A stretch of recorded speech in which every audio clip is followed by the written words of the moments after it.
may do so. Whereas members of the House of Representatives have a responsibility to send a message to the American people that we can trust the safety and efficacy of the available COVID-19 vaccines. Whereas the continued House mask mandate sends the erroneous message that the efficacy of the vaccines cannot be trusted, whereas the continued House mask mandate is not based on the best available science and contrary to the latest CDC guidance, and is not in line with the protocols in place in the United States Senate and at the White House. And whereas the continued House mask mandate hinders the ability of the House to properly and effectively conduct the people's business, now therefore be it resolved that the attending physician, in consultation with the Director for the Centers for Disease Control and Prevention, should take timely action to provide updated mask-wearing guidance applicable to the hall of the House of Representatives and committee meeting spaces for members and staff who are vaccinated against COVID-19, consistent with the public guidance released by the CDC on May 13, 2021. The resolution qualifies. For what purpose does the gentleman from Maryland rise? I have a motion at the desk. The clerk will report the motion. Mr. Hoyer of Maryland moves to lay the resolution on the table. The question is on the motion to lay the resolution on the table. Those in favor say aye. Aye. Those opposed say no. No. In the opinion of the chair, the ayes have it. Gentleman from California. The yeas and nays, Mr. Speaker. Pursuant to Section 3S of House Resolution 8, the yeas and nays are ordered. Members will record their vote by electronic device.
For what purpose does the gentleman from Arizona seek recognition? Member dissented by Representative Cardenas. Pursuant to H.R. 8, I inform the House that Representative Cardenas will vote yay on the motion to table. On that one.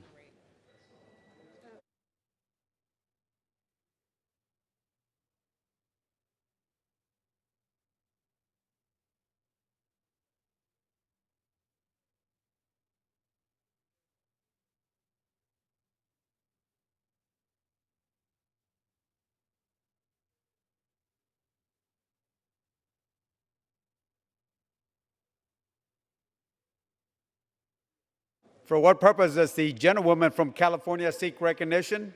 As the member designated by Ms. Maxine Waters pursuant to House Resolution 8, I inform the House that Ms. Maxine Waters will vote yes on the motion to table.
For what purpose does the gentleman from New York seek recognition? As the member designated by Chairwoman Eddie Bernice Johnson pursuant to H. Res. 8, I inform the House that Chairwoman Johnson will vote yea on the motion to table.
For what purpose does the gentleman from Pennsylvania seek recognition? Mr. Speaker, as a member designated by Mr. Lawson of Florida, pursuant to House Resolution 8, I inform the House that Mr. Lawson will vote yes on the motion to table.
For what purpose does the gentlewoman from Virginia seek recognition? Mr. Speaker, as the member designated by Mr. McEachin pursuant to H.Res. 8, I inform the House that Mr. McEachin will vote.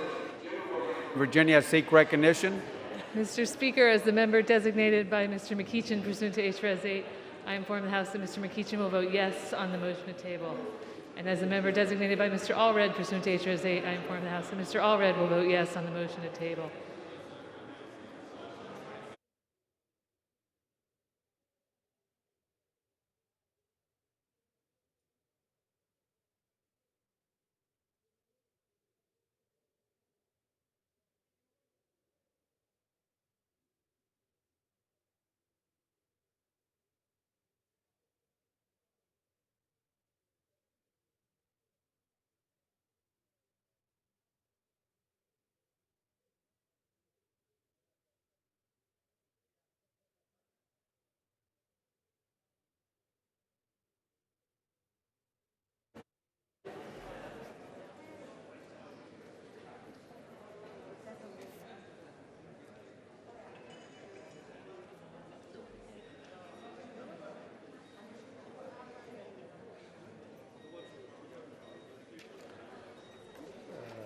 Michigan? New Jersey. New Jersey? For what purpose does the gentlewoman from Michigan seek recognition? Mr. Chair, as a member designated by Ms. Joyce Beatty, designated pursuant to H-Res 8, I inform the House that Ms. Joyce Beatty will vote yes on the motion to table.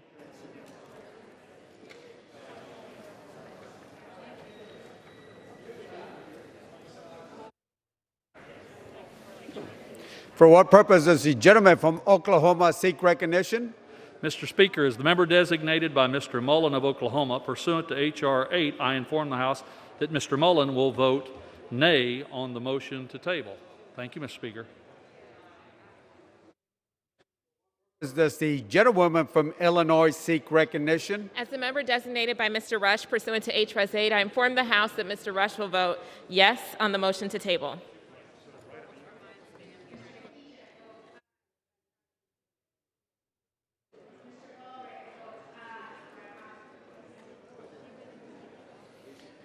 For what purpose does the gentleman from Texas seek recognition? Mr. Speaker, as a member designated by Mr. Crenshaw of Texas pursuant to H-Res 8, I inform the House that Mr. Crenshaw will vote nay on the motion to table.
For what purpose does the gentleman from Illinois seek recognition? Mr. Speaker, as the member designated by Mr. Grijalva pursuant to H-Res 8, I inform the House that Mr. Grijalva will vote yea on the motion to table.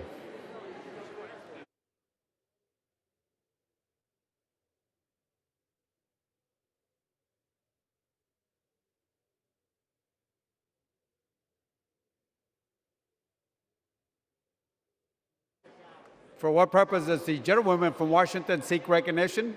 Mr. Speaker, as the member designated by Ms. Sewell pursuant to H-Res 8, I inform the House that Ms. Sewell will vote yes on the motion to table.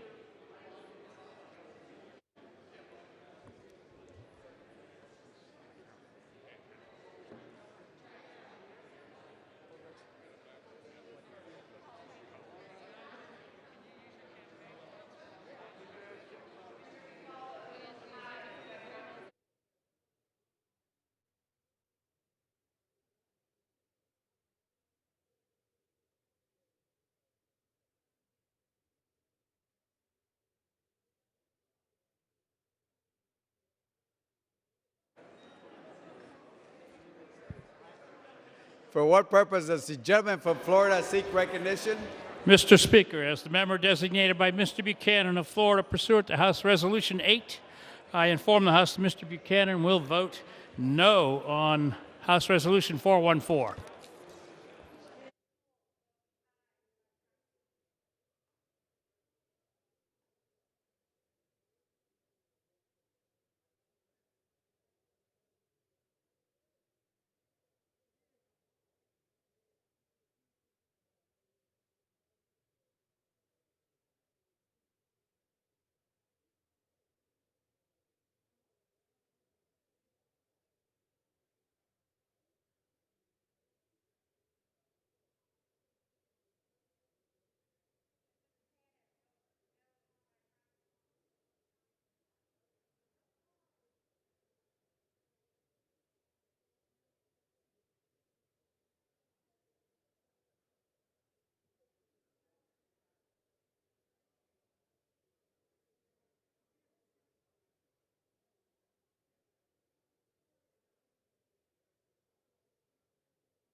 back.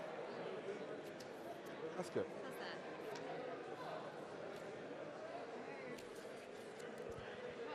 For,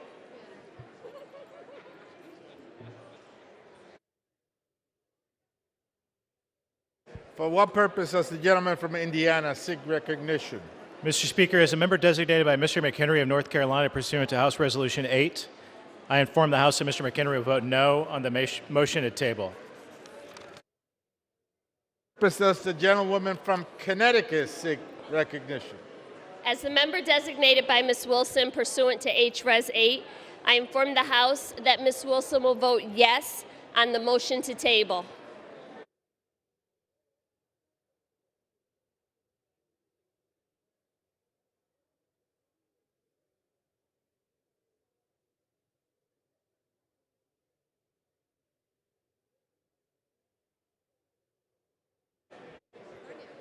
For what purpose does the gentleman from California seek recognition?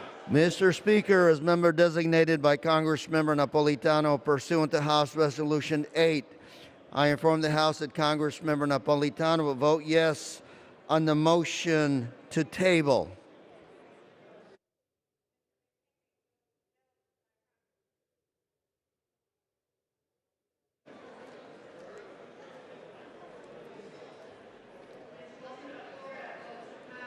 What state is she from? For what purpose does the gentlewoman from Iowa seek recognition? As the member designated by Ms. Slotkin pursuant to H-Res 8, I inform the House that Ms. Slotkin will vote yes on the motion to table.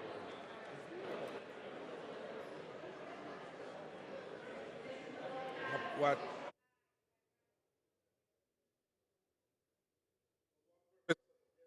South Carolina seek recognition. Mr. Speaker, as a member designated by Mr. Wilson in South Carolina pursuant to H-Res 8, I inform the House that Mr. Wilson will vote nay on the motion to table.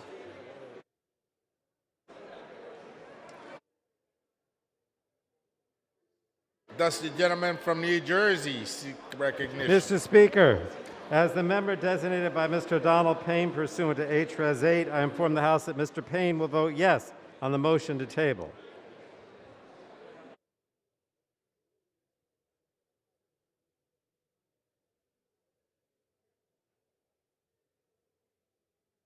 Purpose does the gentleman from Maryland seek recognition? As the member designated by Mr. Rupersberger of Maryland pursuant to House Resolution 8, I rise to announce to the House that Mr. Rupersberger will vote aye on the motion to table.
For what purpose does the gentleman from Arizona seek recognition? As the member designated by Ms. Kirkpatrick pursuant to H-Res 8, I inform the House that Ms. Kirkpatrick will vote yes on the motion to table.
For what purpose does the gentlewoman from New York seek recognition? Mr. Speaker, as the member designated by Mr. Deutsch of Florida pursuant to H-Res 8, I inform the House that Mr. Deutsch will vote yes on the motion to table.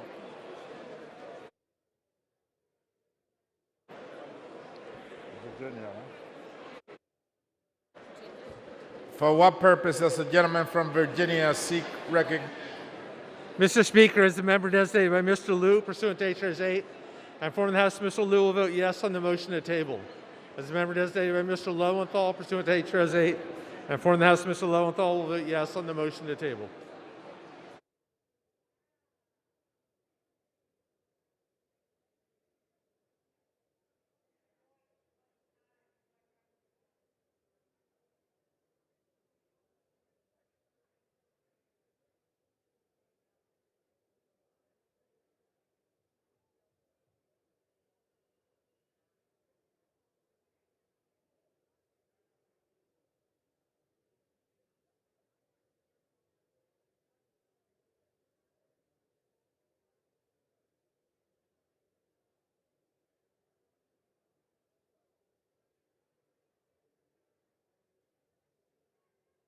For what purpose does the gentleman from California seek recognition? As a member designated by Mr. Carter of Texas pursuant to House Resolution 8, I inform the House that Mr. Carter will vote no on the motion to table.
For what purpose does the gentleman from Ohio seek recognition? Mr. Speaker, as the member designated by Mr. Young from Alaska, pursuant to H-Res 8, I inform the House that Mr. Young will vote nay on the motion to table.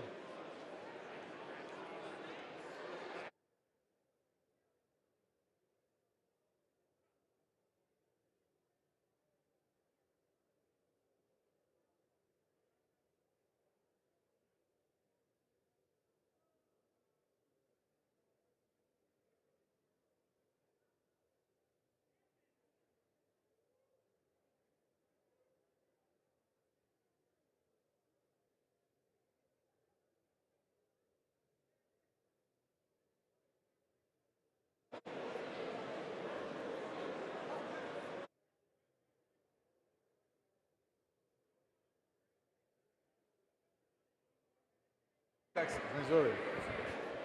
For what purpose does the gentlewoman from Missouri seek recognition? As the member designated by Ms. Ocasio-Cortez pursuant to H-Res 8, I inform the House that Ms. Cortez will vote yes on the motion to table.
On this vote, the yeas are 217 and the nays are 209. The motion is adopted.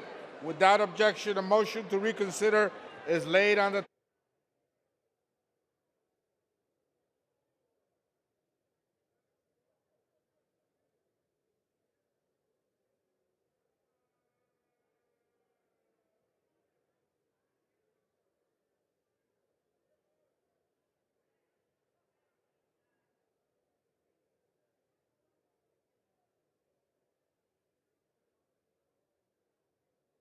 this vote.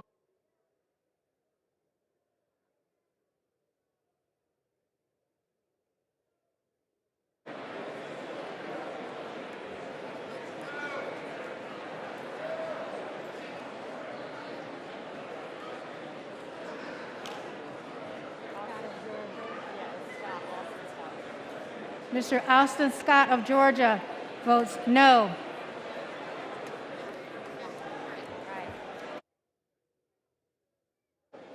On this vote, the yeas are 218 and the nays are 210. The motion is adopted. Without objection, a motion to reconsider is laid on the table. Pursuant to Clause 8 of Rule 20, the unfinished business is the vote on passage of H.R. 3233, on which the yeas and nays are ordered. The clerk will report the title of the bill. H.R. 3233, a bill to establish the National Commission to investigate the January 6th attack on the United States Capitol complex and for other purposes. The question is on passage of the bill. Members will record their vote by electronic device.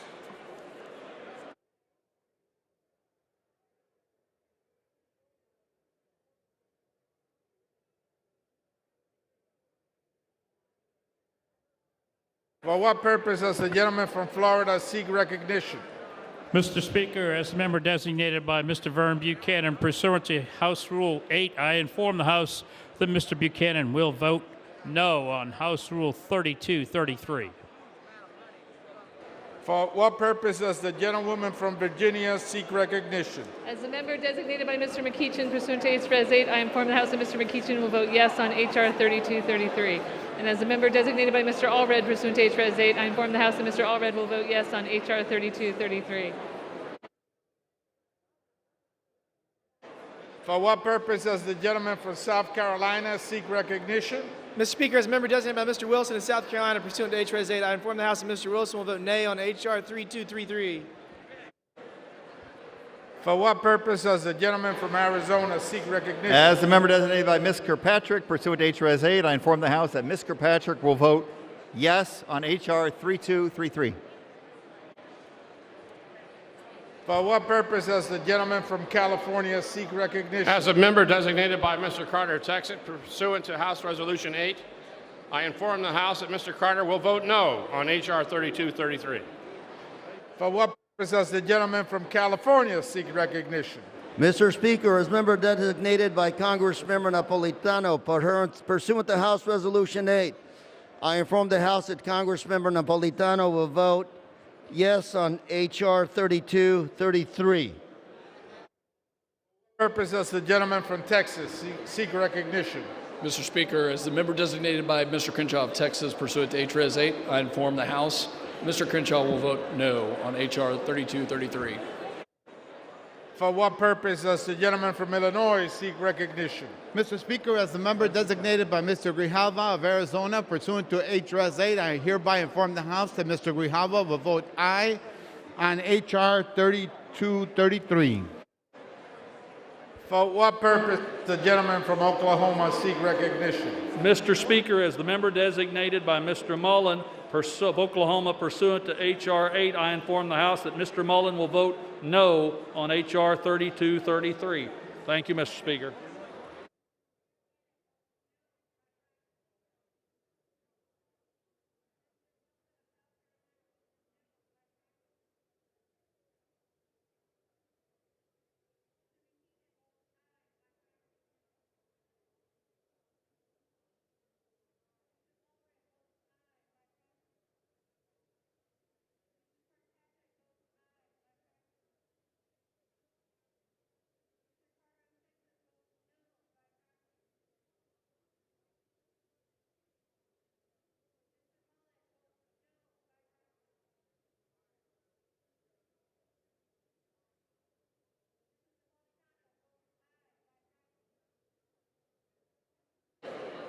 For what purpose does the gentlewoman from Connecticut seek recognition?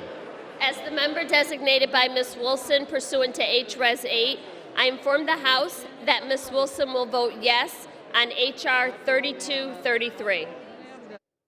For what purpose does the gentleman from Indiana seek recognition? Mr. Speaker, as a member designated by Mr. McHenry of North Carolina pursuant to H. Res. 8, I inform the House that Mr. McHenry will vote no on H.R. 3233.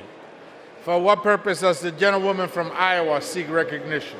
As the member designated by Ms. Slotkin pursuant to H. Res. 8, I inform the House that Ms. Slotkin will vote yes on H.R. 3233. For what purpose does the gentleman from Ohio seek recognition? Mr. Speaker, as a member designated by Mr. Young from Alaska, pursuant to H. Res. 8, I inform the House that Mr. Young will vote nay on H.R. 3233.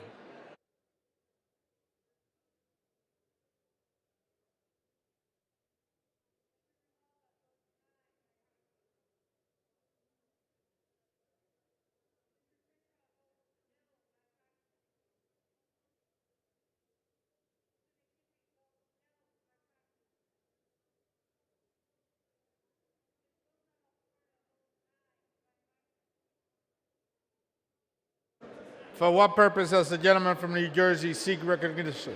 Mr. Speaker, as the member designated by Mr. Donald Payne pursuant to H. Res. 8, I inform the House that Mr. Payne will vote yes on H.R. 3233.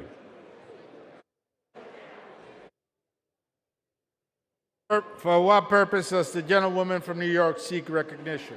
Mr. Speaker, as the member designated by Mr. Deutsch of Florida pursuant to H-Res 8, I inform the House that Mr. Deutsch will vote yes on H.R. 3233.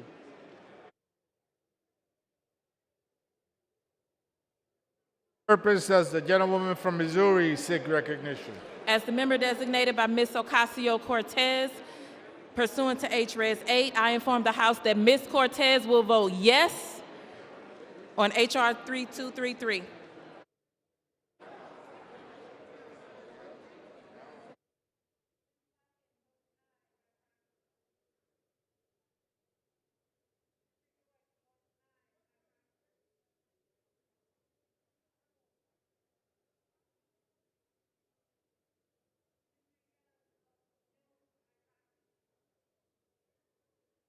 For what purpose does the gentleman from Pennsylvania seek recognition?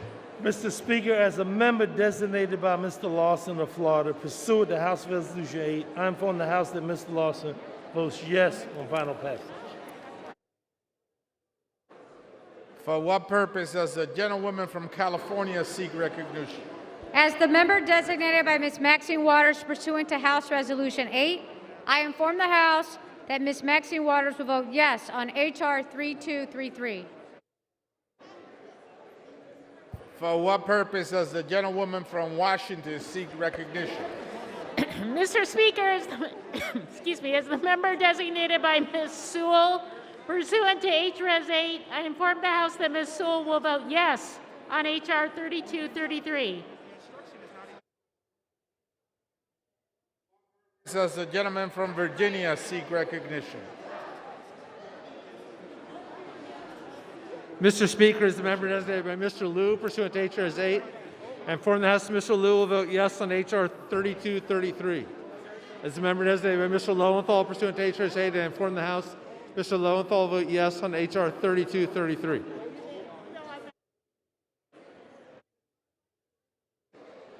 For what purpose does the gentlewoman from Michigan seek recognition? Mr. Speaker, as a member designated by Ms. Joyce Beatty pursuant to H.Res. 8, I inform the House that Ms. Joyce Beatty will vote yes on H.R. 3233.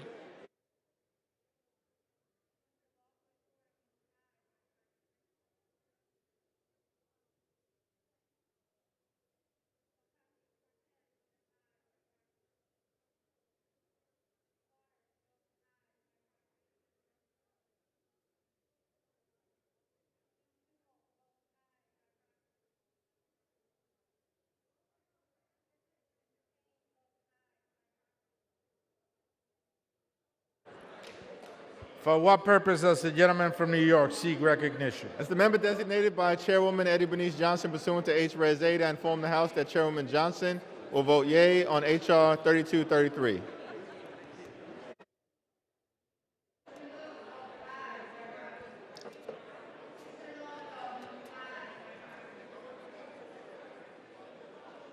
For what purpose does the gentleman from Arizona seek recognition? As a member designated by Representative Cardenas pursuant to H.R. 8, I inform the House that Representative Cardenas will vote aye on H.R. 3233. For what purpose does the gentlewoman from Illinois seek recognition? As a member designated by Mr. Rush pursuant to H.Res. 8, I inform the House that Mr. Rush will vote yes on H.R. 3233.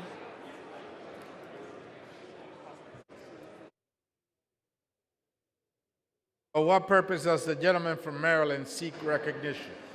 Mr. Speaker, as the member designated by Mr. Rupersberger of Maryland pursuant to House Resolution 8, I rise to inform the House that Mr. Rupersberger votes aye on H.R. 3233.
On this vote, the yeas are 252, the nays are 175.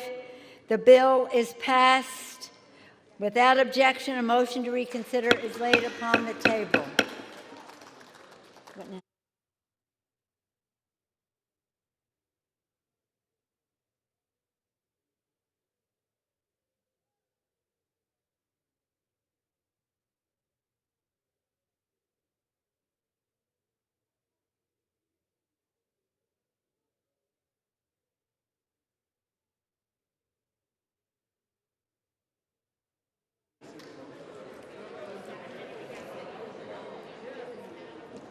Sorry now?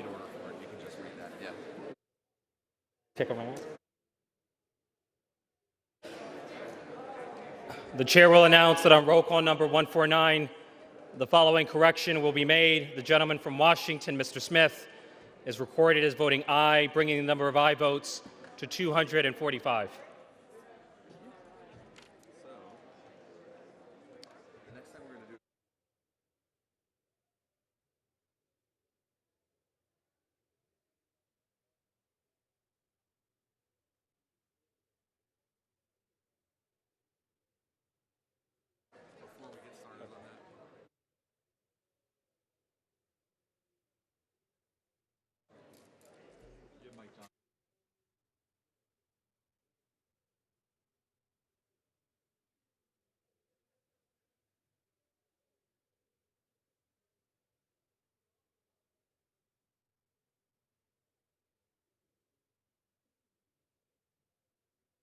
From Louisiana? House will be in order? Majority chart. House will be in order. Can I call him now? Okay. Sorry.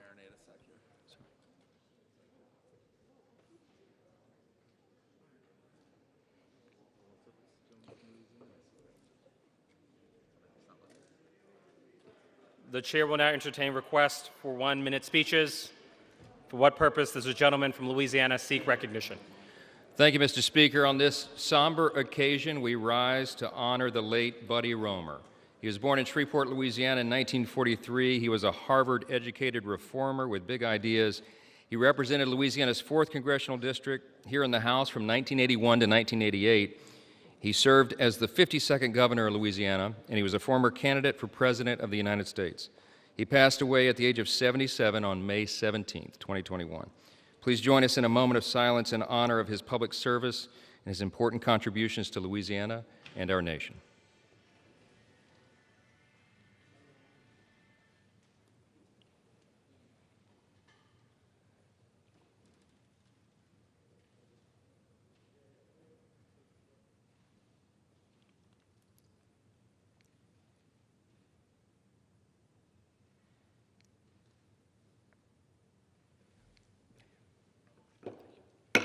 Your time has expired. Thank you.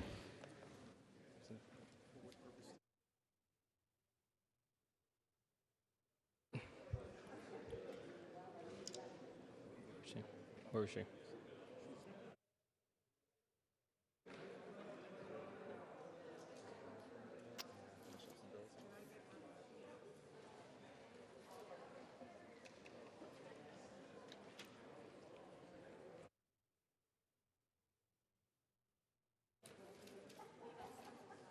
It's this house will be in order. Thank you. This house will be in order. For what purpose does the gentlewoman from California seek recognition? Thank you, Mr. Speaker. I rise to address the House for 1 minute and ask that my remarks be revised and extended into the record. Without objection, the gentlewoman is recognized for 1 minute. Thank you, Mr. Speaker. I rise to address the injustice of poverty and low wealth. And let me just say, this pandemic has exposed the toll of longstanding interlocking inequities stemming from structural racism, poverty, economic inequality, ecological devastation, and many more systemic barriers keeping people living on the edge. Our country now stands at a tipping point. 140 million people are poor or one healthcare crisis, job loss, or emergency away from economic desperation. So we must prioritize their needs and allow them and give them the opportunities to live in dignity and with hope. We can realize a third Reconstruction to fully address poverty and low wages from the bottom up, from housing to health care, water, education, and more. We need a third Reconstruction to revive our moral and political commitments to democracy and the founding principles of this country. That's why Congresswoman Pramila Jayapal and I have worked with great leaders such as Bishop William Barber and Dr. Liz Theo Harris, co-chairs of the Poor People's Campaign, in a national moral call for a revival. Thank you. I urge my colleagues to co-sponsor our resolution, and I want to thank the millions of people whose voices we have heard. Thank you. For what purpose does the gentleman from Georgia seek recognition? Ask unanimous consent to address the House for 1 minute and to revise and extend my remarks. Without objection, you are recognized for 1 minute. Mr. Speaker, I rise today with a heavy heart to remember and honor Dr. Don Harp, who passed away on April 20th at the age of 82. Dr. Harp was born in Inman, Georgia, where he had a humble upbringing as a farmer. He went on to become a baseball star and student leader at Young Harris College and Huntington College. He was also dedicated in his pursuit of ministry, going on to earn a doctorate from the McCormick Theological Seminary in Chicago. Dr. Harp's accolades are impressive, but his greatest legacy is his gift of connecting with people. He could always find good in any situation and gave unselfishly to his alma mater and friends. As a husband, father, and grandfather, many say that his greatest love was his family, and those who knew him best know his greatest love was also the Lord. Mr. Speaker, I had the honor and privilege of serving with Dr. Harp on the Young Harris College Board of Trustees. Don Harp loved Young Harris College, and Young Harris College loves Don Harp.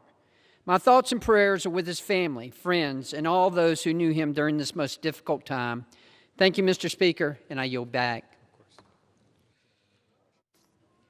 Without objection, the gentlewoman, for what purpose does the gentlewoman from Washington seek recognition? Mr. Speaker, I ask unanimous consent to address the House for 1 minute and ask that my remarks be entered into the record. I forget what the last part of that is. Well, without objection, you are recognized for 1 minute. Thank you, Mr. Speaker. Mr. Speaker, Mahatma Gandhi, a great leader on nonviolence, said that poverty is the worst form of violence. Let me be clear, we allow poverty when we take no action to eradicate it. 145 million Americans today live in poverty in the wealthiest country in the world. We allow poverty to continue when we approve bloated military spending, when structural racism is everywhere, when 55 of the largest corporations did not even pay $1 in taxes last year, when 32 million people don't get paid $15 an hour, and 87 million Americans remain uninsured or underinsured. Poor people in this country are suffering without the food they need to eat, without the wages they deserve, without the dignity that they have a right to. And we in Congress, Mr. Speaker, have the power to end poverty. We must act immediately with resolve, moral clarity, and with complete attention to the lives of poor people who demand to be seen and respected with our actions. And that is why I am so proud to co-introduce with Barbara Lee this bold and necessary resolution that commits Congress to eradicating poverty from the bottom up. Today we say to poor people, Mr. Speaker, we see you and we will eradicate poverty in our country with you. Thank you. Your time has expired. For what purpose does the gentleman from Louisiana seek recognition? Mr. Speaker, I'd like to address the House for 1 minute and revise and extend my remarks. Without objection, you're recognized for 1 minute. Mr. Speaker, I rise in memory of Charles Elson Buddy Romer III. He was born October the 4th, 1943, and died on May the 17th of this year. A couple of days ago, went home to his reward. He had a saying, Buddy did. He was a very nice guy. He said, I love Louisiana, but I hate Louisiana politics. Many of us can understand that remark. He was an American patriot, an investor, a banker. He served in this body, the House of Representatives from 1981 to 88. He was a 52nd governor of Louisiana from 88 to 92. He will be missed, remembered, loved, and respected. Thank you, Mr. Speaker. I yield the balance of my time.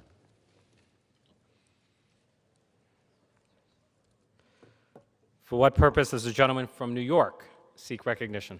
Mr. Speaker, I ask unanimous consent to address the House for 1 minute and to Without revise and objection, you are extend my recognized for remarks. 1 minute. Thank you. Mr. Speaker, we must act swiftly and with boldness to renew America's failing water systems. We know the heartache of failing water systems all too well. Lead, PFAS, disruptive water main breaks, and unaffordable bills. Yesterday, I introduced bold national drinking water legislation written with my friend and Energy and Commerce Committee Chair Frank Pallone to restore America's most critical infrastructure and one of our most basic responsibilities of government, our drinking water systems. The Aqua Act delivers on President Joe Biden's promise to remove every lead service line in the country, including removing lead from the drinking water systems of some 400,000 schools and child care centers. Our bill invests heavily in the Drinking Water State Revolving Fund to put resources in the hands of folks on the ground who know what their communities need. And it delivers a financial lifeline to local water systems in return for a multi-year commitment that they will not shut off anyone's water because of financial hardship during this devastating and prolonged pandemic. Let's rise to meet the moment. Let's do our jobs. Let's build back the right way so every American can use and trust the water coming out of our taps. With that, I yield back, Mr. Speaker. Your time has expired. For what purpose does the gentleman from Arkansas seek recognition? Mr. Speaker, I ask unanimous consent to address the House for 1 minute and revise and extend my remarks. Without objection, you're recognized for 1 minute. Mr. Speaker, I rise today to bring attention to the rising rates of religious persecution around the world, where billions are persecuted for practicing their chosen faith. One of the tools we have to combat global religious injustice is the International Religious Freedom Office of the State Department. However, this office remains without leadership, and thus far, President Biden has neglected to appoint an ambassador at large for international religious freedom. That's why I led a bipartisan and bicameral letter to President Biden to take action and appoint an ambassador at large for religious freedom. Religious freedom is one of the most basic human rights, Mr. Speaker, yet religious persecution continues around the world in countries like Iran, Russia, China. President Biden must act now and nominate this ambassador and give the United States government a leading voice to combat this persecution and ensure a future where all mankind can freely practice their religion of choice without fear. Thank you, Mr. Speaker, and I yield back the balance of my time. Thank you. For what purpose does the gentlewoman from New Mexico seek recognition? Mr. Speaker, I ask unanimous consent to address the House for 1 minute and to revise and edit my remarks. Without objection, you're recognized for 1 minute. Mr. Speaker, I rise today in solidarity with my Asian American and Pacific Islander brothers and sisters.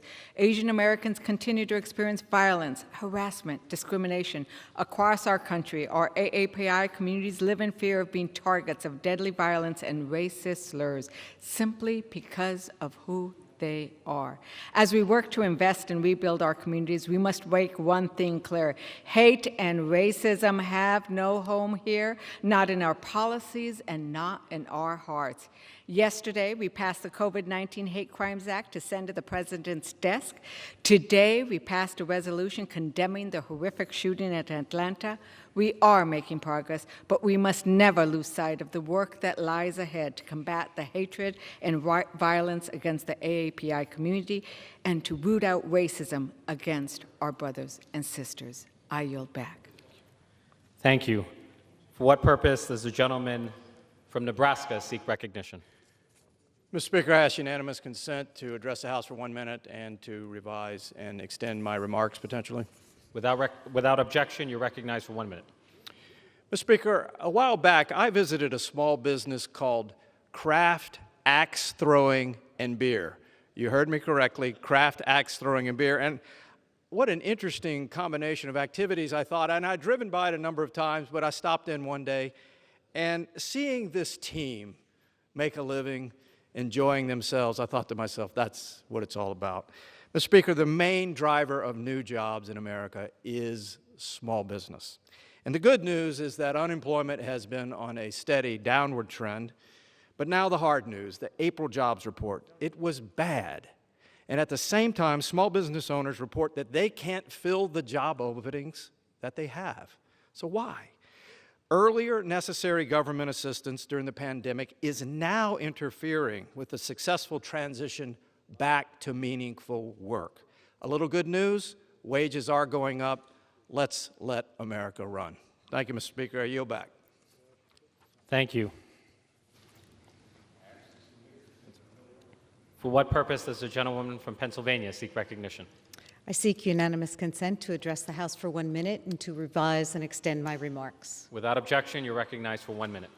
Mr. Speaker, I rise today to encourage young people in my district to learn more about the opportunities offered by our U.S. service academies. One of the greatest honors of being a member of Congress is having the ability to nominate outstanding students for appointment to West Point, the Naval Academy, the Air Force Academy, and the Merchant Marine Academy. As high school students contemplate what they'll do after graduation, I encourage them to consider the benefits of attending one of our service academies, including the unique opportunities for leadership, the entry to a range of careers, and no cost to the student or their family. The process is competitive, so it's never too early to get started. To any students in Pennsylvania's 5th District who might be interested in attending a service academy, I encourage you to attend our next virtual information session hosted by my office on May 27th at 7 p.m. You can sign up at scanlon.house.gov. I look forward to nominating another amazing group of young leaders to the service academies this fall, and I yield back. Thank you. For what purpose does the gentlewoman from Washington seek recognition? Mr. Speaker, I rise to seek time to address the House for 1 minute. Without objection, you're recognized for 1 minute. Thank you, Mr. Speaker. 10 days. For 10 days, moms, dads, and grandparents have been lying awake at night waiting for the inevitable warning calls of sirens to pick up their children and run to the nearest bomb shelter. No one should live in this type of fear. No one should live with the fear that missiles could rain down and destroy their homes and their lives at any moment. Yet this is the reality that many Israeli families are facing right now. For 10 days, Israel has been defending itself from attacks launched by Iranian-backed terrorists. And let's be clear, Israel has the right to defend herself and its homeland from terrorist attacks. Israel is one of the United States' greatest allies in the Middle East, and we cannot waver in our support of Israel during this challenging time. Today, I'm standing with the people of Israel, and I urge my colleagues to do the same. My hope is that peace and calm can quickly be restored in the region. But until that happens, we must continue standing in solidarity with the nation of Israel and its people. Thank you. I yield back. Thank you. For what purpose does the gentleman from California seek recognition? To address the House for 1 minute and revise and extend my remarks. Without objection, you are recognized for 1 minute. Over the last 5 years, we've seen a 40% increase in anti-Semitic hate crimes. Most are lone wolf, property crimes, late at night. But last night in Los Angeles, we saw something new: organized violence. A small caravan of SUVs waving Palestinian flags drove to a significantly Jewish neighborhood. Dozens of men wearing all black, faces covered, disembarked at a restaurant chanting, "Death to the Jews." They demanded that diners answer the question, "Are you Jewish?" And if they answered yes or they objected to the question, they were beaten, some sent to the hospital. Nearby, an Orthodox Jew, dressed distinctively, was chased down by a caravan waving Palestinian flags. He ran for his life, and thank God he found safety. The Los Angeles Police Department will investigate these hate crimes. But I also ask that those who criticize the Israeli government avoid rhetoric which will infuse these anti-Semites with the view that they are somehow part of the American mainstream. Your time has expired. I yield back. For what purpose does the gentleman from Texas seek recognition? Mr. Speaker, I request unanimous consent to address the House for 1 minute. Without objection, you're recognized for 1 minute. Mr. Speaker, I rise today to express support for one of our most loyal allies, Israel. Unlike many of my colleagues across the aisle, I will not waver in my support for democracy, and I will not turn a blind eye to the ongoing terrorist attacks against the state of Israel. The simple fact is, Israel uses weapons to protect its citizens from terrorism, and Hamas uses its weapons with the goal of murdering civilians and annihilating the state of Israel as a whole.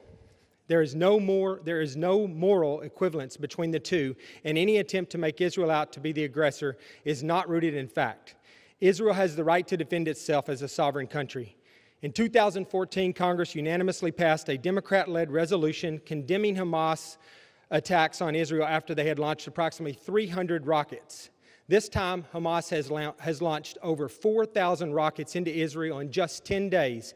Yet it is clear to me that Democrats in this House would not support a similar resolution today.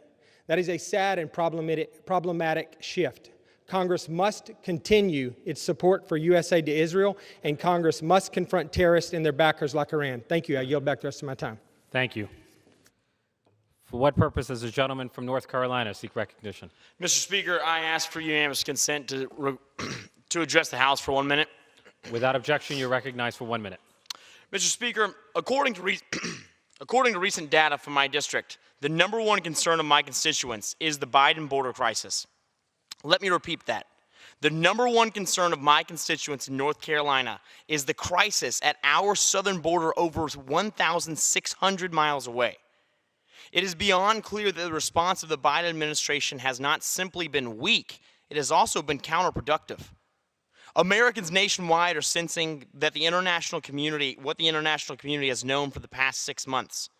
Our leaders are not strong. Our border is open, and America is ripe for the taking. 1,500 illegal immigrants cross into our country daily without ever being tracked, according to border data. 2 Yemeni men on a terror watch list were just apprehended at the border, and this administration has turned a blind eye to one of our biggest national security crises in recent history. Mr. Speaker, I'm disappointed because it seems that the political maneuvering of one select class has co-opted the good of the people. What can we do as individual Americans in the face of such abject disregard for our well-being? We can speak out. With that, I yield back. Your time has expired. For what purpose does the gentlewoman from Oklahoma seek recognition? I ask unanimous consent to address the House for up to 1 minute. Without objection, you're recognized for 1 minute. Thank you, Mr. Speaker. I rise today to highlight Oklahoma's efforts to bolster its economy and get its citizens back to work. There's no doubt the pandemic caused not only illness, but major interruption in our daily lives. Millions became jobless through no fault of their own and had to rely on additional federal unemployment assistance to survive. But today, the situation has changed, Mr. Speaker. We have a rebounding economy, and over 158 million Americans have received at least 1 vaccine dose. With more than 8 million job openings nationwide, the time has come to encourage Americans to get back to work.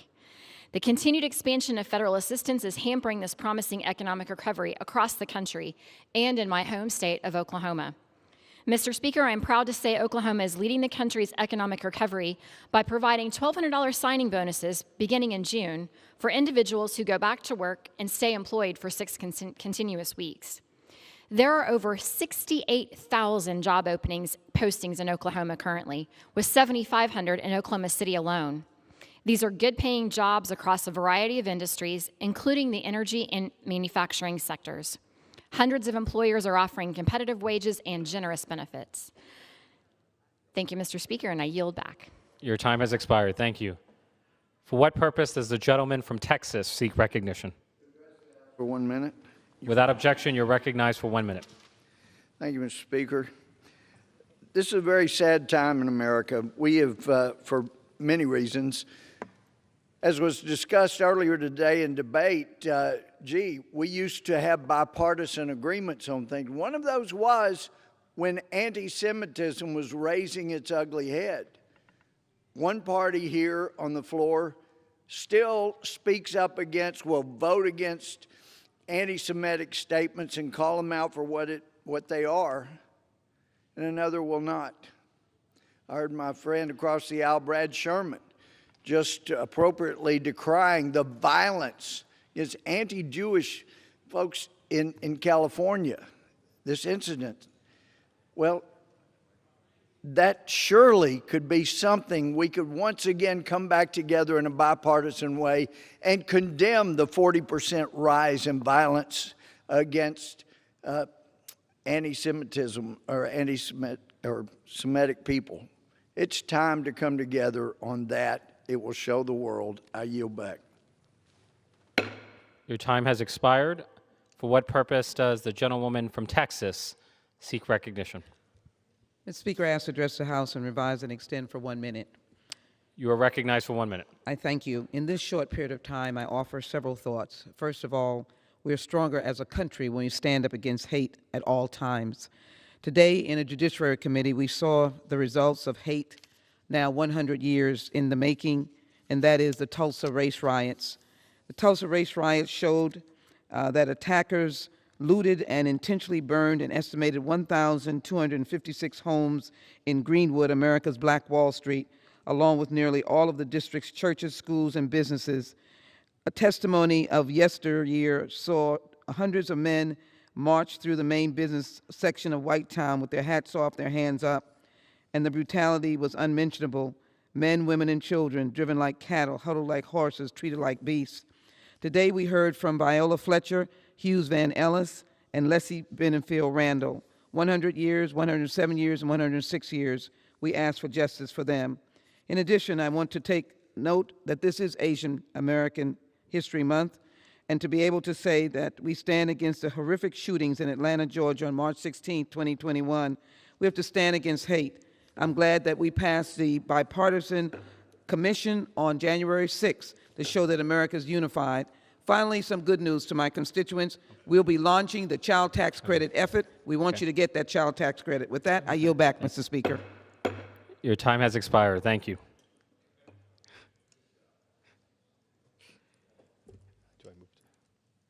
Under the Speaker's announced policy of January 4th, 2021, the gentleman from Louisiana, Mr. Johnson, is recognized for 60 minutes as the designee of the Minority Leader. Thank you, Mr. Speaker. And as we begin this special order, I ask unanimous consent that all members have 5 legislative days to revise and extend their remarks and include extraneous material on the subject of my special order. Without objection. Thank you. During our time tonight, my colleagues and I will address 3 major crises happening here at home, happening close to home at our southern border, and happening to our closest ally in the Middle East, and that is Israel. Each of these issues that my colleagues will discuss tonight can and should be addressed in a bipartisan way. We should all want Americans to get back to work. We should all want to end the humanitarian crisis at our border, and we should all want to support one of our closest allies from terrorism. It's time for President Biden and our Democrat colleagues to work with Republicans to solve these problems for the American people and for our allies. Mr. Speaker, with that, I yield to the first speaker, the gentleman from Tennessee's 6th District, Mr. Rose. Mr. Speaker, I rise today to express my steadfast support for the nation of Israel, our closest and greatest ally in the Middle East. Hamas, a designated terrorist organization, has been targeting civilians by firing thousands of rockets on Israeli cities. These attacks are both tragic and unacceptable, and Israel undeniably has the right to continue to defend itself. As Hamas continues these attacks, the United States must show its unwavering support for Israel, condemn this aggression by Hamas, and sanction those who fund terrorism, such as Iran. That is why I am a co-sponsor of the Palestinian International Terrorism Support Prevention Act, introduced by Representative Brian Mast. America does not tolerate those who fund terrorists, and this legislation would put in place sanctions on governments and individuals that do. The nation of Israel is the only democracy in the Middle East, and the relationship we share is indispensable. With the world watching, we must send a clear message to Hamas, Islamic jihadists, and those that fund them that the United States stands with Israel. I unequivocally support our friend Israel and recognize its right to self-defense in the face of these horrific assaults by Hamas. I pray for peace in Jerusalem and for the safety of all Israelis, and I yield back. Thank the gentleman for those remarks on Israel. We do stand strong with them, And, Mr. Speaker, I would yield next to the gentleman from Arkansas's 2nd District, Mr. Hill.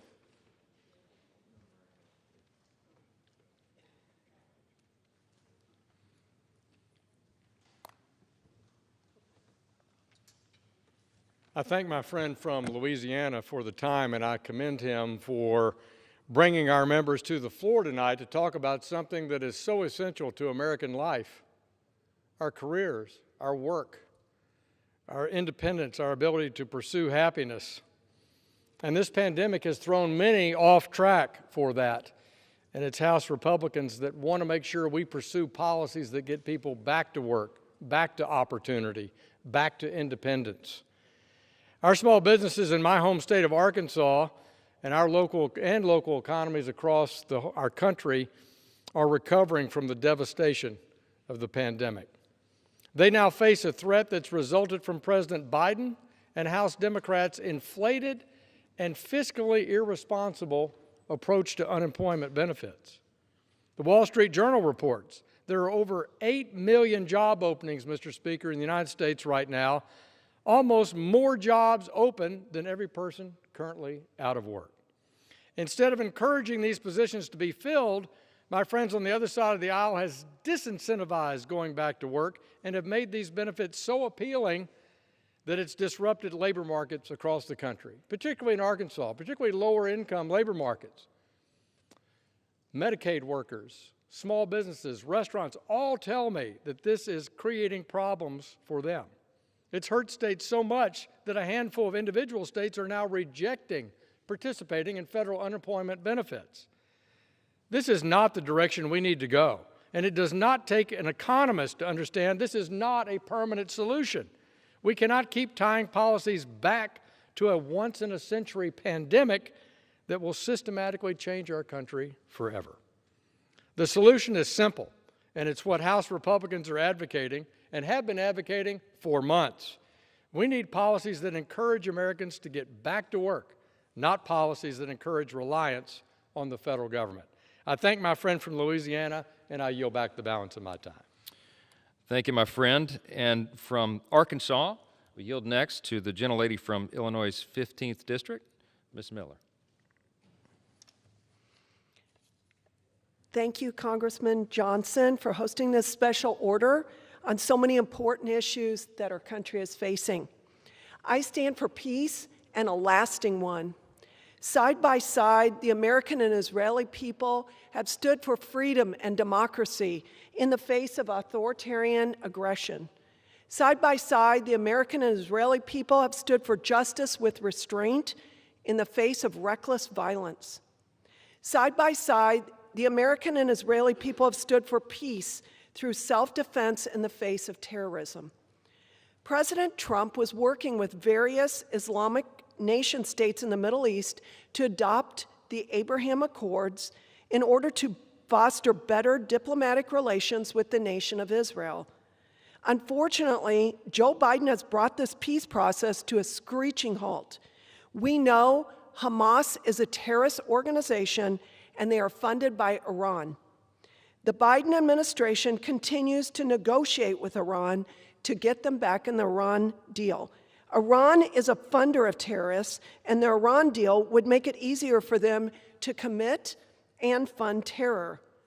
Iran has provided money to Hamas and other Palestinian terrorist organizations.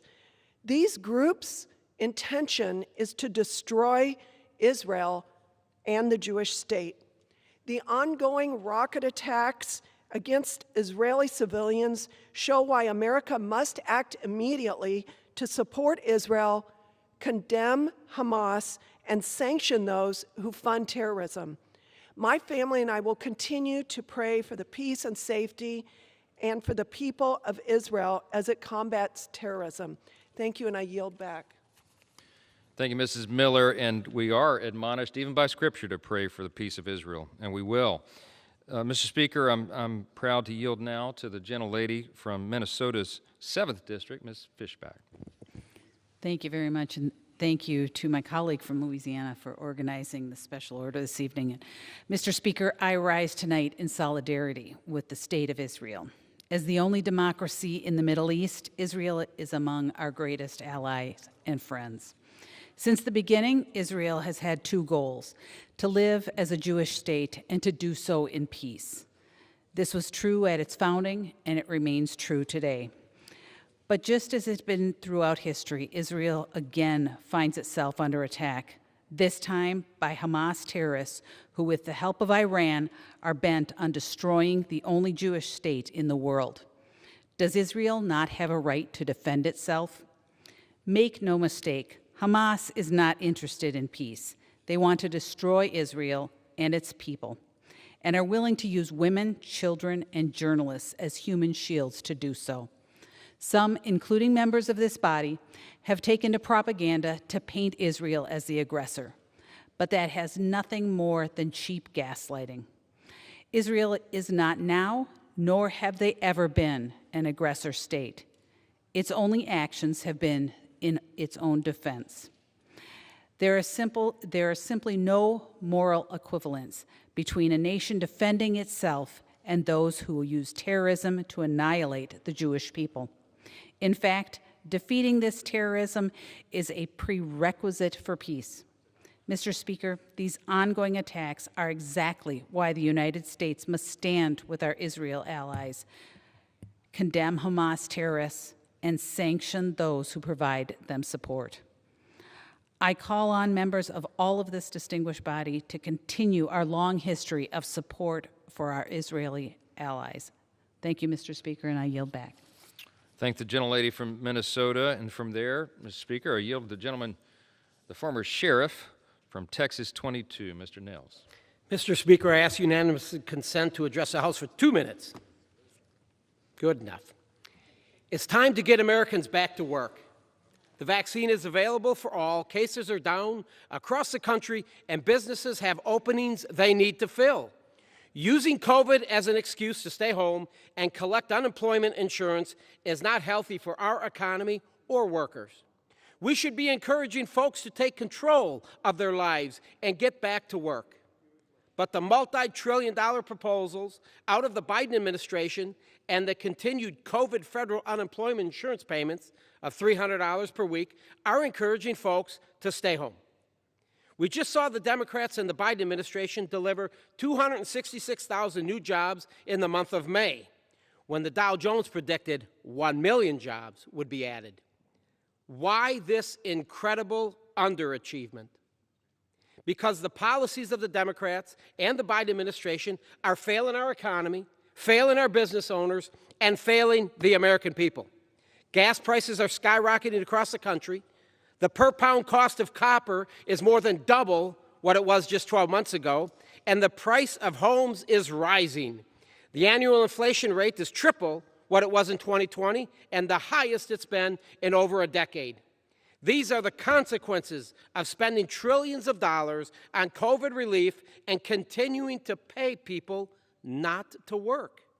The swamp continues to waste taxpayer dollars on failed policies they say we can fix by continuing to spend trillions more. When is enough enough? When are we going to let the free market flourish? That's the path back to our historic economy pre-COVID. And the sooner we decide to get back to lower taxes, less regulation, and more economic freedom, the quicker we can get the American people back to work and economy back to health. I yield back. Thank the gentleman from Texas, and we'll move now to the great state of Florida, the 26th District, represented by Mr. Jimenez, and I yield to him next. Thank you, Mr. Speaker. Mr. Speaker, one thing has been made absolutely clear in last month's abysmal jobs report. More government spending, bigger mandates and regulations, incentivizing people to stay on unemployment, punishing states who encourage small mom and pops to reopen is not the way to build back better. It's time for us to pursue policies that put Americans back to work.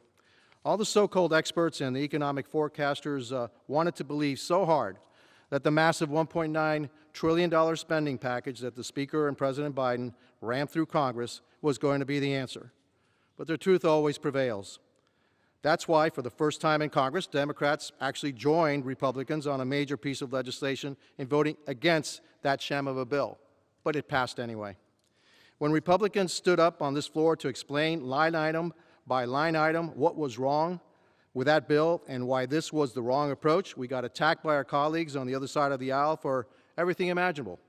But once again, we were proven right. Speaker and President Biden were proven wrong. Now, they're wanting to do this all over again with infrastructure. The current infrastructure proposal being put forward not only adds trillions of dollars in spending on top of the $1.9 trillion Congress has already approved to be spent in the previous spending spree, but now the solution is paying for it by raising taxes. And once again, the American people are being lied to about who is actually going to be affected by those tax hikes. The spin masters are trying to paint a picture that equates the big evil word corporation as big box players and tech behemoths such as Amazon, Netflix, and Facebook. But here's the truth. The term corporation is really only a tax designation for business entity. Corporations include your local mom and pop restaurant. It includes the local corner street pharmacy. It includes the farms that supply the local farmers markets. It's the local fisherman, the family-run dance studio, the store that sells football uniforms to the local high school team, the music instructor helping prepare kids for the next concert, and the guy who scraped together his earnings and started a plumbing business. While the progressive left wants to take swipes at major billionaire companies through extreme taxation, they're bringing all of us along with them. We're all going to be paying more. At a time where our economy is continuing to rebound from the COVID-19 pandemic, we should be encouraging small businesses to reopen, rehire workers, and spur our local economies, not punishing them with more taxes and more regulations. America's small businesses and our middle-class workers deserve much better than this. I know we can and will do better if my colleagues across the aisle choose to work with us in earnest. Let's stop this political grandstanding from the majority and get to work. Republicans are waiting, and we are willing. Thank you. Thank my friend from Florida. There are three major crises we're talking about tonight. Again, the economic crisis here at home, the crises happening close to home at our southern border, and what's happening to our closest ally in the Middle East, Israel. I'm delighted to yield next to the gentleman from Pennsylvania's 12th District, Mr. Keller. I thank the gentleman from Louisiana. The current economic crisis facing our nation is troubling but not surprising. Skyrocketing inflation, rising gas prices, and growing unemployment are the results of a White House that fundamentally believes more government is the solution.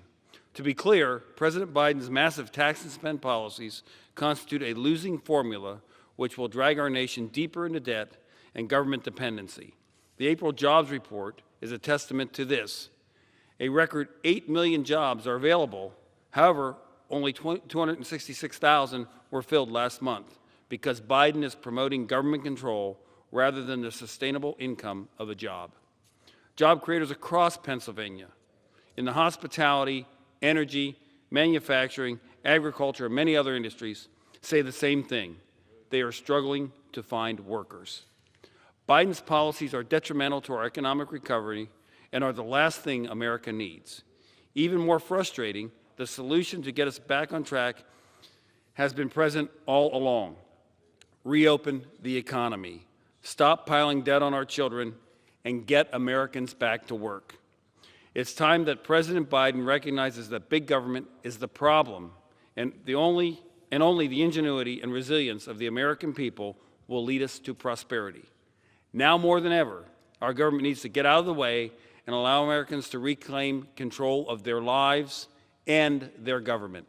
Thank you, and I yield back. Thank the gentleman, and we move from Pennsylvania's 12th District to Georgia's 12th District.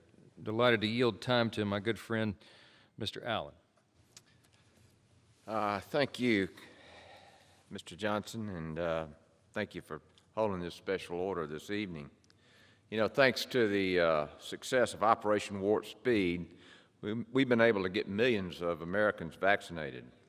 Georgia has led the nation in COVID-19 economic recovery, and I'm proud to say that Georgia's economy has reached pre-pandemic levels.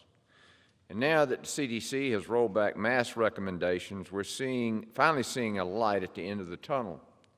But there's a lot of work to be done to get this great American economy the greatest economy in the world, growing again. And unfortunately, the Biden administration is asleep at the wheel when it comes to what needs to be done to spur economic growth. As of March, U.S. job makers reported 8.1 million available jobs, a record high. But I'm hearing from small businesses that they can't get their employees to go back to work. And that's because President Biden and congressional Democrats are paying people more money to stay home than to go to work. I'm grateful that starting next month, our governor, Governor Kemp, is ending the extra $300 in federal weekly jobless payments. It's time for all states to opt out of this federal jobless supplement and quit wasting taxpayers' money. Let's get Americans back to work and focus on rebuilding our economy. Thank you, and I yield back. Thank you, Mr. Allen, and I'm delighted next to yield to a gentleman who knows quite a bit about handling crisis. This is the highest-ranking military officer ever elected to the United States Congress, my friend Mr. Bergman from Michigan. I'd like to thank my not only friend and colleague, but not well enough acknowledged as the largely singular author of the Commitment to Civility by the bipartisan freshman classes in 2017. That document, unfortunately, is too well hidden, and I want to thank you again for all the work you did, because you laid it out, and it's more applicable today than it was back 4.5 years ago. Mr. Speaker, I rise today to voice my support for getting America back to work. And that support, if I spoke as loud as the support that I gave, you'd probably have to tone down the microphone system. As we look towards the future and to getting our economy back on track, I'm increasingly concerned with the federal government's indiscriminate, uncalculated interference.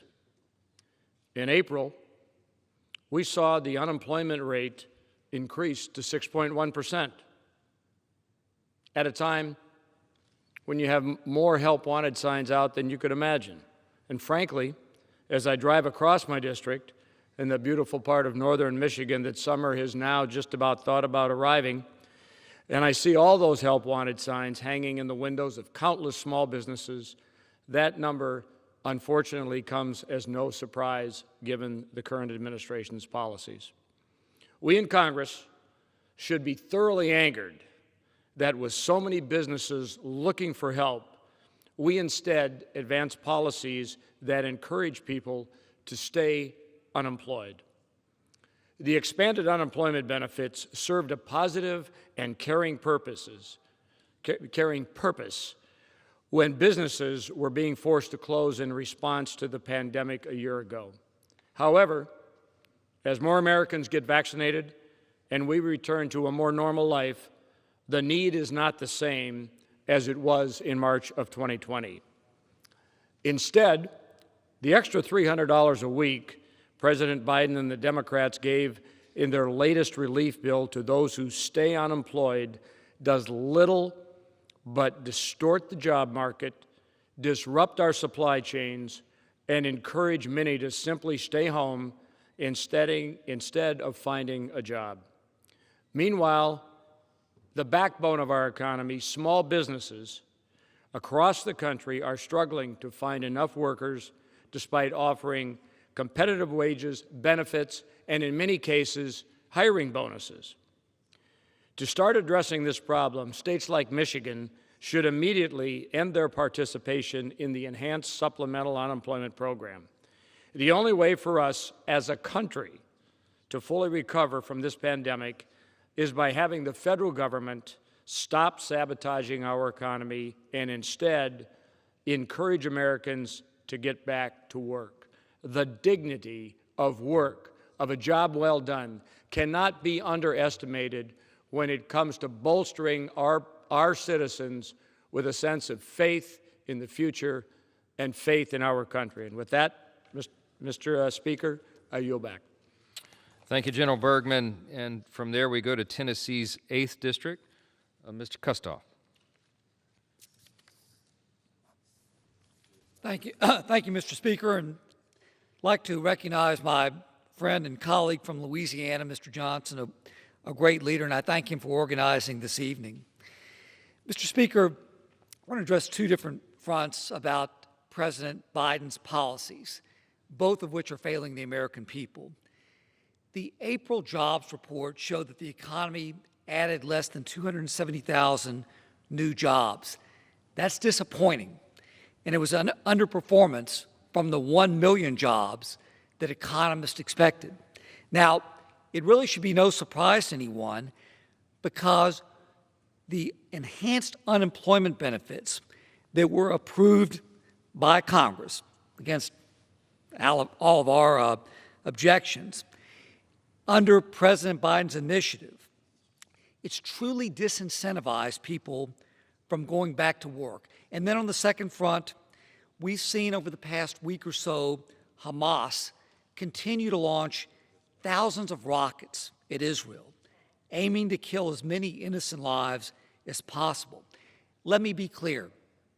I strongly condemn these attacks.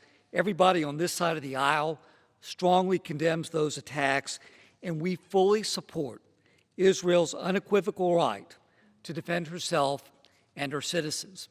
Yet President Biden has taken a weak approach, demonstrating to terrorist organizations that his administration won't stand up for one of our greatest nations, greatest friends, and greatest ally, and that's Israel. America's support of our strongest ally in the Middle East, it should never be quiet. That sends a terrible message to the rest of the world. Ultimately, we need a government that is more efficient, more effective, and accountable. We need to get people back to work. We must reopen our economy, lower taxes, and get our children back in school. And lastly, we've got to show the rest of the world that our support for Israel will never waver, that we stand strong in defending the Jewish state together as one. You know, Prime Minister Benjamin Netanyahu once said, and I'll paraphrase, if Arabs put down their weapons today, there would be no more violence. If the Jews put down their weapons today, there would be no Israel. I think that pretty much sums it up. Mr. Speaker, I yield back. That does sum it up. That's a very real crisis that we face. Mr. Speaker, I yield next to the gentleman from my neighboring district over in Texas, the 1st District, Mr. Gomer. Thank you. Here's an article by Tristan Justice. April job numbers are so bad, CNBC thought it was a typo. Another article, new stimulus package, unemployment benefits, $300 per week extended until September. America's vanishing workforce, article by Megan Casella and Rebecca Rainey. And this from the Hill, it's time for states to take the lead in getting Americans back to work, by Anthony Hughes. Why is that? It's because we have an administration that is doing everything it can in conjunction with the Democrats in Congress to keep people from going back to work. Now, when I was between my sophomore and junior year at Texas A&M, I was accepted on an exchange program for the summer to the Soviet Union. And at one point, being out at a collective farm many miles outside of Kiev, I couldn't tell what was cultivated and what wasn't. It looked brown, it didn't look good. But all the farmers in the middle of the morning, 10:30, they're sitting out under a tree in the shade, and they're visiting, and I tried to have a smile and use my best Russian, and I asked, when do you work out in the field? Because I'd stood there for a while, and they all laughed, and I thought maybe I didn't say it right in Russian. And finally, one of them said, I make the same number of rubles if I'm out there in the sun as I do in the shade, so I stay in the shade.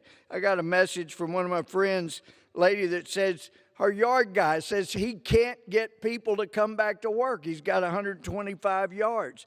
And her hairdresser's kids, they're not working, all because of this big bonus if you don't work. It's time to get people back to work. having them earn their money, America will be better for it. I yield back. Thank the gentleman from Texas, and honored to yield to our newly elected conference chairwoman, Elise Stefanik of New York. Thank you. Americans across this country are facing crisis after crisis. Just think, in just over a year ago, in early 2020, our economy was booming, our standing in the world was strong, we had just rebuilt our nation's military, and our communities and families were thriving. Here we are, a little over 1 year later, in just over 100 days, President Biden and Speaker Pelosi have dismantled that foundation, and the American people are paying the price. Americans are suffering under 4 crises from the far-left radical socialist policies of President Biden and Speaker Pelosi. First, American families are facing an economic crisis fueled by trillions of dollars in uncontrolled spending, rampant inflation, and unemployment benefits that incentivize workers to stay home while businesses are desperate to hire employees. We just experienced one of the worst jobs reports in over 20 years, with unemployment rising, cost of living increasing every single day, and small businesses unable to hire. This impacts every hardworking American family, and it is a crisis with no end in sight except the trillions and trillions of dollars in new taxes proposed by President Biden and Speaker Pelosi. Second, American families are facing an energy crisis. This is the first time my generation is experiencing widespread gas lines and stations with no gas. If we do find gas, Americans are paying more at the pump than they have in 7 years. This is unacceptable, and it is unaffordable for every American family. Third, President Biden and Speaker Pelosi have single-handedly created a historic border crisis, leading to rampant human trafficking, an influx of criminals and dangerous drugs like fentanyl rushing across the border. And make no mistake, this does not just affect our border states along the southern border. Every state in this country is a border state, and every city is a border city experiencing the consequences of this border crisis. Fourth, the world is watching in horror as we are facing a national security crisis in the Middle East and resurgent Russia and China. Israel is under attack by Iranian-backed terrorists, and our radical socialist Democrat colleagues across the aisle cannot decide whose side they are on.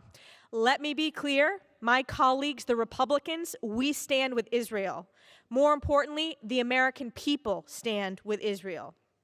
And these 4 crises are impacting every American family across this nation. In my district, in New York's 21st district, small businesses have more help wanted signs than they have workers.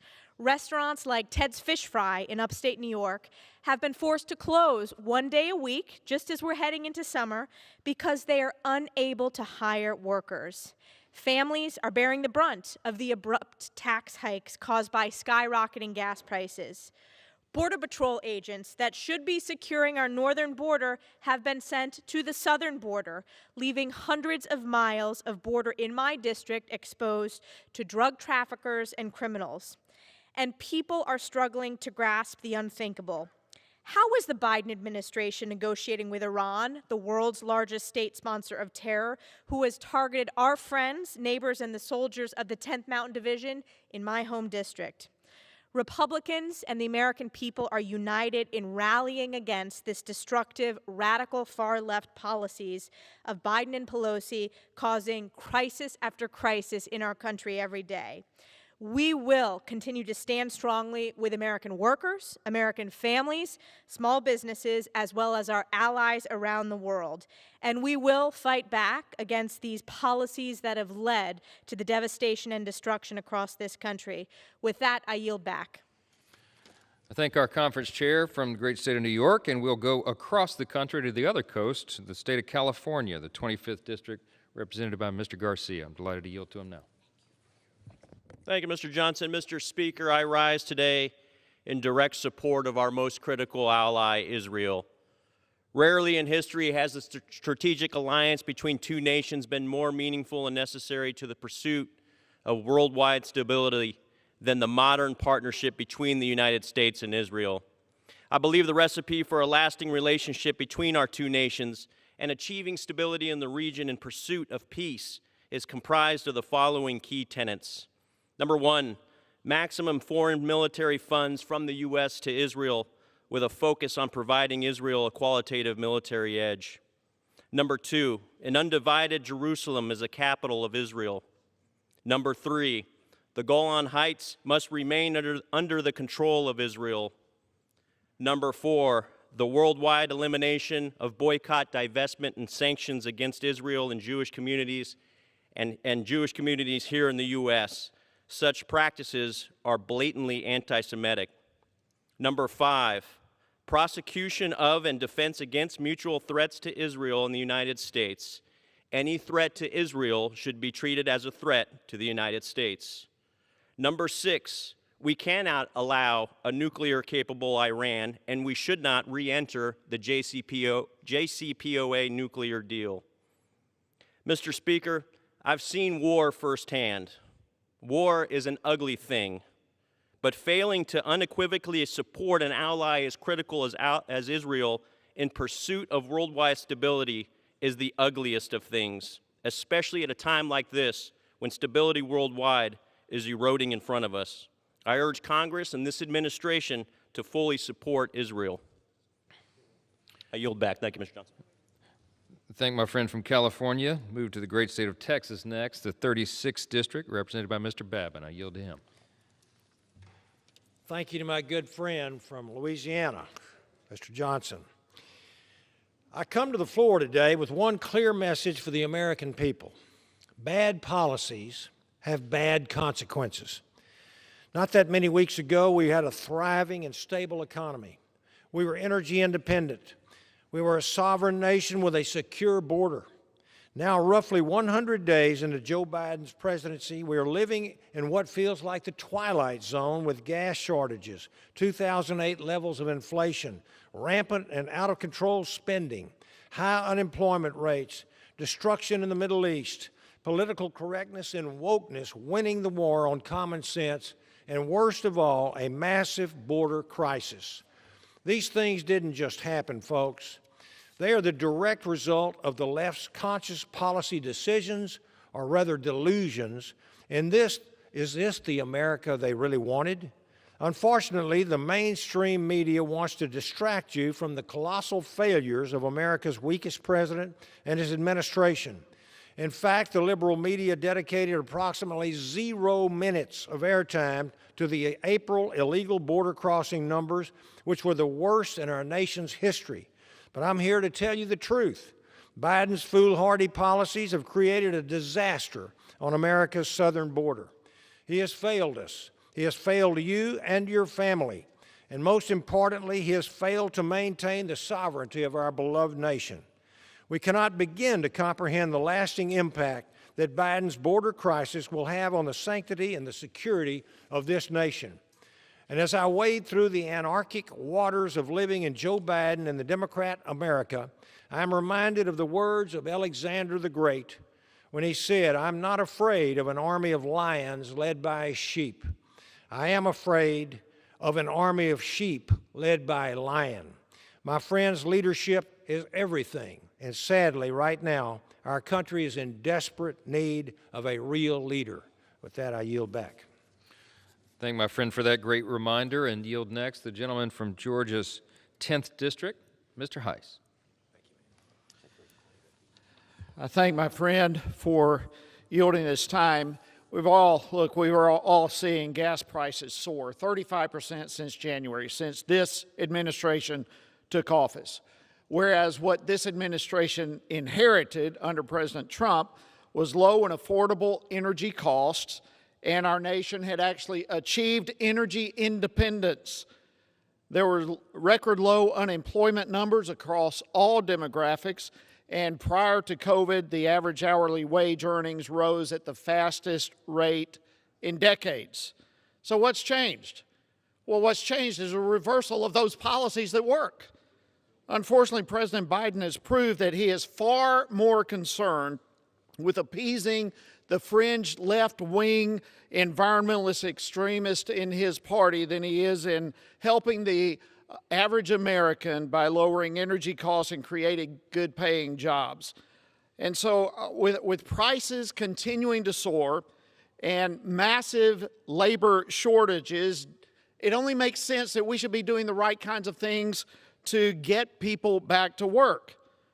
And make no mistake, Biden's reckless energy policies have consequences. I know I hear all the time from veterans in my district who literally are having to make the choice between driving 45 plus miles to a veterans clinic or trying to have enough money to survive. However, on day one, President Biden celebrated the canceling of the Keystone Pipeline and eliminated tens of thousands of jobs and millions of dollars for our economy, and yet yesterday the Biden administration gave the green light to finishing Russia's pipeline going down to Germany. This is the height of hypocrisy. Are you kidding me? That we're going to not allow our own country to have a pipeline, but we're going to approve it for Russia? That pipeline with Russia is literally going to give billions of revenue to the Putin regime, and the completion thereof is going to cause our allies in Europe to have to rely more heavily on Russian oil. We are the ones who ought to be selling American oil to Europe, not enabling their reliance upon the Kremlin. Under President Trump, we had a policy where America was first. It appears under this current administration that America is last. And I just repeat this.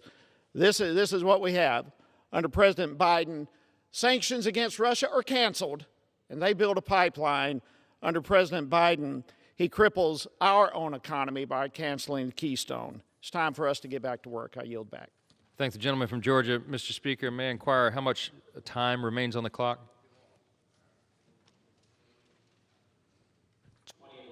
20 and a half? Yep. Thank you. Mr. Speaker, I'm delighted to yield next to Mr. Thompson of Pennsylvania's 15th District. Well, I thank the gentleman from Louisiana for his leadership tonight and for hosting this special orders. Mr. Speaker, I rise today because it is time to get Americans back to work. At the beginning of the pandemic, industries of all types were desperately trying to keep their doors open, and thousands of Americans lost their jobs. Since then, Congress has passed measures aimed to aid individuals and businesses, including 5 bipartisan relief bills, which I supported. Today, we are starting to return to normal. Businesses across the country are opening their doors to pre-COVID operation levels. However, these industries are facing a new challenge, getting qualified employees to return to work. This is abundantly apparent in my district. The number one need of businesses, both manufacturing and service industries, is a qualified and trained workers. This past April, Clarion County held their annual career fair. Employers from numerous sectors gathered and hoped to find employees of all skills level, great paying, family sustaining jobs available. Sadly, the career fair lacked individuals ready to rejoin the workforce. Stories like this are unfortunately not unique. Right now, there are more job openings in the United States than at any point in our nation's history.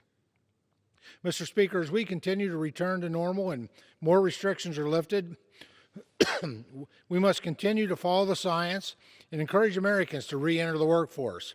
It is time to fully reopen America for business and put Americans back to work. Thank you, Mr. Speaker, and I yield back. Thank you, Mr. Thompson. And, Mr. Speaker, I'm delighted to yield next to the gentleman from Tennessee's 2nd District, my good friend, Mr. Burchett. Thank you, Chairman Johnson, for yielding. And, Mr. Speaker, I want to thank you as masterful use of the gavel earlier today, I was noticing. Joe Biden says America's on the move again. But to me, folks, it looks like America is still at home. A record 8 million job openings in America right now. 8 million folks. That is the population of the great state of Tennessee, where I come from. We are hurting small business recovery and the economic growth. We've got to get our country back to work, Mr. Speaker. Joe Biden and the Democrat policies are not helping our recovery. The $15 minimum wage makes it harder on the very small businesses, and the McDonald's in the district that I represent now are starting folks off at $15 an hour, and some offering health benefits as well. Bonus unemployment benefits that we're paying Americans to stay at home, it just is not working. The job-killing regulations that are directed at industries like our energy sector as well. The Green New Deal and more of this push to the left is only hurting us further. Worst of all, we're pushing tax increases during an economic recovery. Totally backwards, Mr. Speaker, and this is keeping Americans dependent on big government, which I'm not so certain is not the ultimate goal. Instead, we need to be encouraging the private sector to invest in recovery areas. My Opportunity Zones Extension Act does just that. It gives investors more time to use the highly successful Opportunity Zones program. Opportunity zones are in areas that are hit hardest by COVID economic fallout. And these opportunity zones represent areas such as our rural areas and our inner cities, areas which I am proud to represent both of. Our opportunity zones were responsible for $52 billion, Mr. Speaker, in new investment and 500,000 new jobs in our underserved areas before COVID hit. This bill renews investment in these communities, it spurs economic growth, it attracts business, and it's creating good-paying jobs. A much better alternative than the federal government handouts being pushed by many of my colleagues across the aisle. I'd be happy to discuss my bill further with anyone who is interested. And thank you, Mr. Vice Chairman, for yielding to me, and I appreciate you for organizing this event, brother. Well, thank you, my friend, and those are important comments, and we'll get an additional set of important comments from North Carolina's 9th District, my good friend, Mr. Bishop. I thank the gentleman from Louisiana.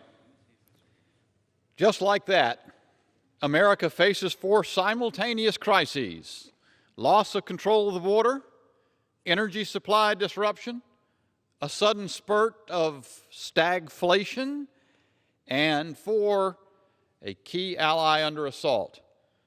Why is all this happening at once on the eve of the 4-month anniversary of Inauguration Day?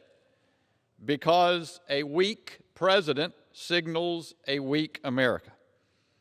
The president sets the tone, and today it's very different than the previous 4 years. On the world stage, our adversaries are newly emboldened and our allies more vulnerable.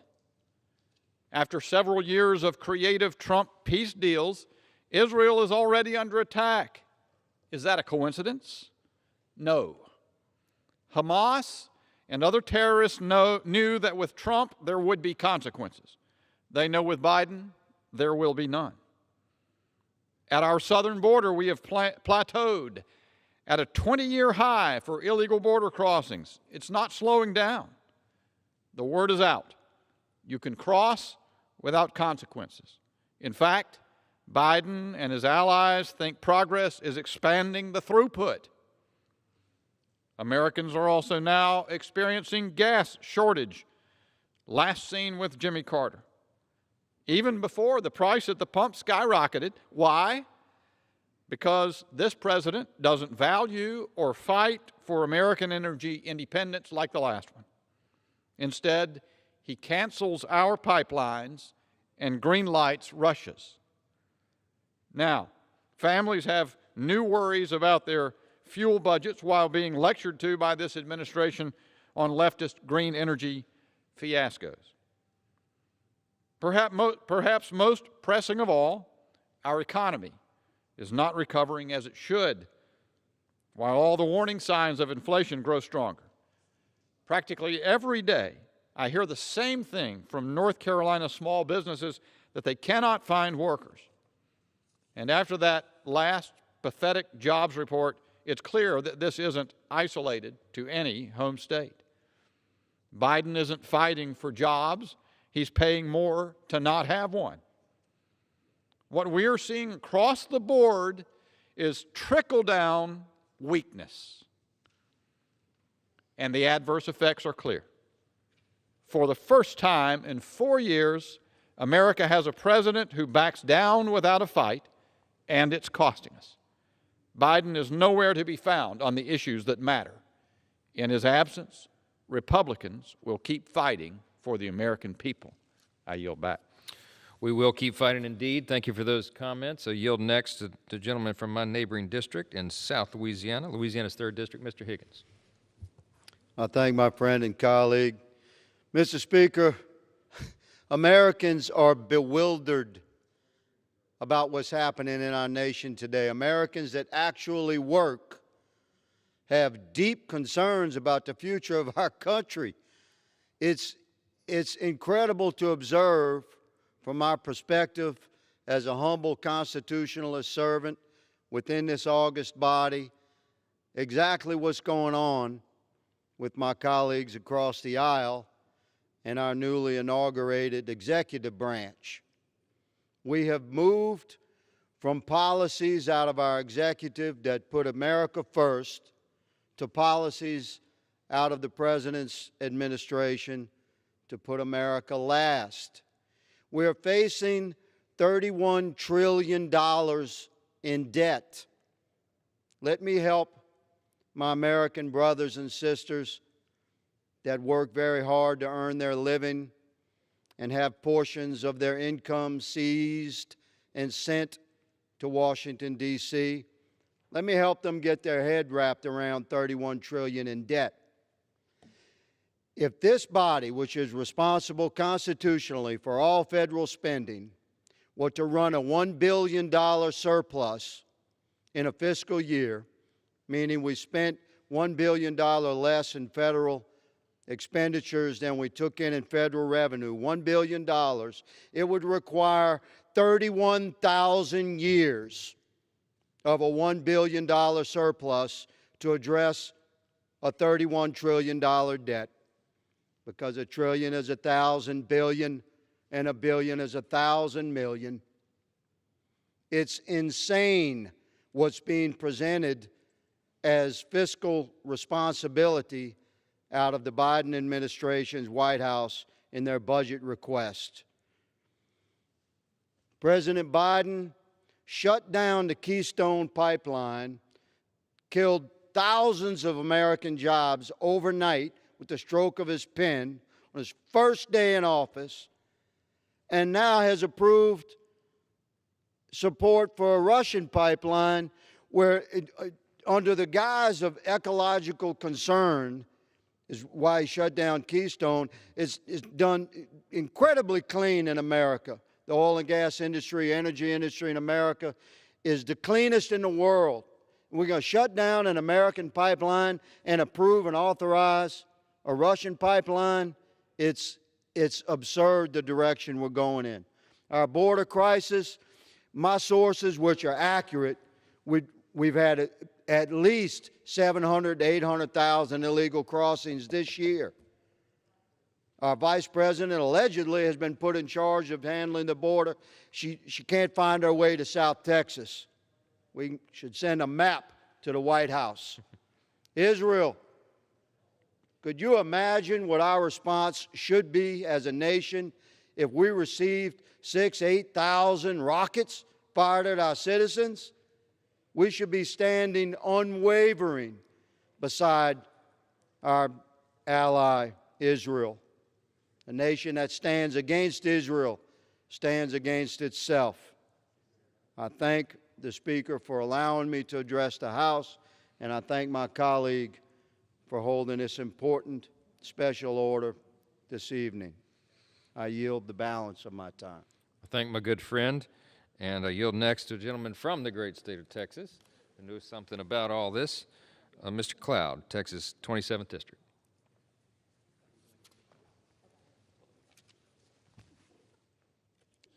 Thank you. Mr. Speaker, today our prayers are with our faithful friend and ally, Israel. The country is under attack by Hamas, a terrorist organization that will stop at nothing to kill and destroy. The world is watching and hoping that Iran-backed Hamas and the Palestinian Liberation Organization will cease their destructive and reckless attacks on Israel. Recently, pre-COVID, I had an opportunity to visit Israel and spoke with one mom who talked about the horrific decision they're faced with at times when the alarm goes off, when the missiles are coming in Israel. They know they have about 13 seconds to make it to a shelter, and they're faced with the decision of which child on the playground do you take with you. This has got to stop. Israel's actions are a clear example of a nation committed to the duty and responsibility of protecting their citizens. We know that Israel will continue to need our support even after this attack subsides. While other nations fueled by anti-Semitism act to boycott, divest, and sanction Israel, U.S. hopes for prosperity and flourishing for the Israeli people. As such, we support continued economic cooperation and bold security assistance that benefits Israelis and Americans alike. We applaud and stand by the accomplishments of the Trump administration to improve peace in the Middle East. We recognize Jerusalem as the true capital of Israel. We affirm Israel's sovereignty over the Golan Heights. We celebrate the historic Abraham Accords, reestablishing diplomatic ties between Israel and their regional neighbors. And we oppose efforts within the UN to undermine Israel on the global stage. We also oppose the Iran nuclear ambitions and call for the United States to withdraw from the Iran deal. While the Washington left remains weak on Israel, the American people stand strongly in support of the Israeli people. It's time for Democrats to reject the extreme left, anti-American, anti-Israel, pro-Marxist agenda. They need to work with Republicans to pass a bill that provides security aid to the Israeli government. I thank you. Now yield back. I thank my friend from Texas and yield next, Mr. Speaker, to the gentleman from Alabama's 2nd District, Mr. Moore. Thank you to my friend, Representative Johnson. Mr. Speaker, in the last few days, Hamas and Palestinian Islamic Jihad have fired 4,000 rockets targeting millions of Israeli civilians across the country. Thanks to Israel's Iron Dome, many of these rockets have been intercepted, saving thousands of lives. The Iron Dome is a byproduct of bipartisan support from Congress that provides critical missile defense and cooperation. Tragically, not all these rockets have been intercepted, resulting in senseless deaths of many innocent civilians, women and children among them. These terrorist attacks against our strongest ally must stop, and the Palestinian leaders have a responsibility to do what they can to stop it. I commend my colleagues and our government leaders from both sides of the aisle who have condemned this violence, telling the world and our mutual enemies that America stands strong with Israel. To those who blame Israel and accuse them of terrorism, I'll say what I've always told my children. Don't be the first ones to start a fight, but you must be willing to finish it. Israel has a right to defend their citizens and their nation's sovereignty. The Lord told Abraham, he said, I will make you a great nation, and I will bless them that bless thee, and I will curse them that curseth thee. And in thee shall all families of the earth be blessed. I am proud to stand firm with Israel. Pray for peace for Jerusalem. May thou be secure who love you. Psalms 122:6. Amen to that. I appreciate my friend and those great comments. And I yield next, the gentleman from the great state of Wisconsin, the 6th District there, with more thoughts about this crisis over Israel. Mr. Groth. Thank you. A tragedy is going on in Israel. Over 4,000 rockets have been shot from Gaza and a handful from Lebanon. 12 Israelis and about 200 Gazans have died. This is entirely unprovoked on Israel's part. It may have something to do with a future election on the West Bank. Iran is showing support for Hamas and has given them financial aid, so they are partly responsible. Gaza, of course, could be a livable modern country. It used to be a vacation destination, and prior to 2005, when Israel turned it over, there were greenhouses for an agriculture sector. It's their own fault by collectively electing a government which not only declares a unilateral war, but uses residential and commercial facilities as military locations, guaranteeing deaths of civilians, including children. Israel is a strong country, and of course they will not be defeated militarily. There is a danger, however. As explained by James Burnham in his book, Suicide of the West, now over 50 years old, a decadent West may blame themselves for the corruption and lack of caring for human life in Gaza. Some members of this body are already doing this. The United States and Israel must not shirk from our responsibilities as moral leaders of the world. We support Israel in defending themselves from the attacks of the morally bankrupt government in Gaza. We encourage them to continue this fight for as long as necessary to make sure their citizens are not at risk in the future. Thank you. Thank you, Mr. Grothman. Yield next the gentleman from the great state of Pennsylvania. It's 9th District, Mr. Muser.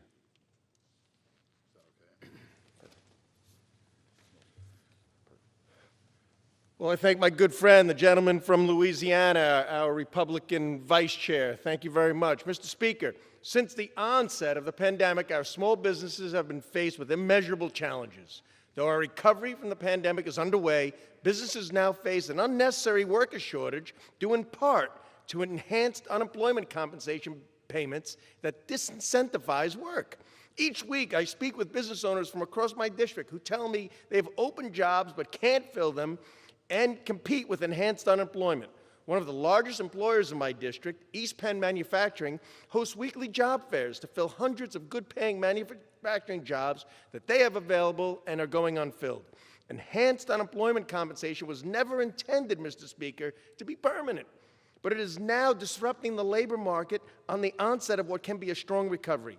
As more Americans continue to get vaccinated and our COVID cases continue to decline, it is time for us to stop disincentivizing work. Unemployment assistance programs should be revised to target those unable to work, such as parents with children at home due to school closures, or those not physically able. Those who can work and choose not to should not be able to receive generous unemployment compensation at a rate often more than $20 per hour. The U.S. Department of Labor reports 8.1 million jobs were open in March, and there are plentiful, well-paying jobs in every industry offering incentives for new hires across Pennsylvania. Despite this, Pennsylvania's unemployment rate is even higher than the national average. That is why last week I sent a letter to the governor of Pennsylvania urging him to better target supplemental unemployment compensation to those who truly need it and reinstate work search requirements that were waived last year. Despite an abundant job market, our economy added only 266,000 jobs last week. Mr. Speaker, as I close, businesses are creating new jobs every day. We owe it to them to at least create job seekers. I yield back. Thank you. Thank all my colleagues for participating tonight. I realize we're out of time, Mr. Speaker. Thank you for your indulgence. I yield back.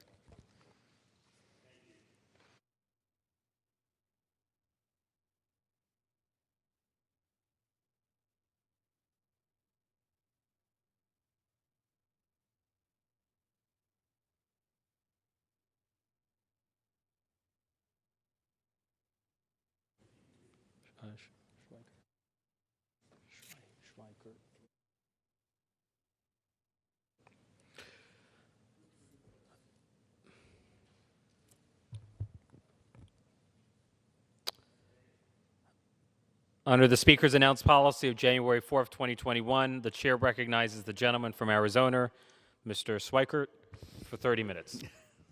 Thank you, Speaker Pro Tem. And you pronounced it correct, and I have one of those last names. Before I start my presentation, and I'm going to focus sort of on some of the economics, the debt, economic growth, particularly in some of the proposals that are hitting the House right now. I wanted to touch on something. You know, we just heard a number of folks get up and talk about, you know, their love and caring for Israel and the Middle East and the concerns of the conflict.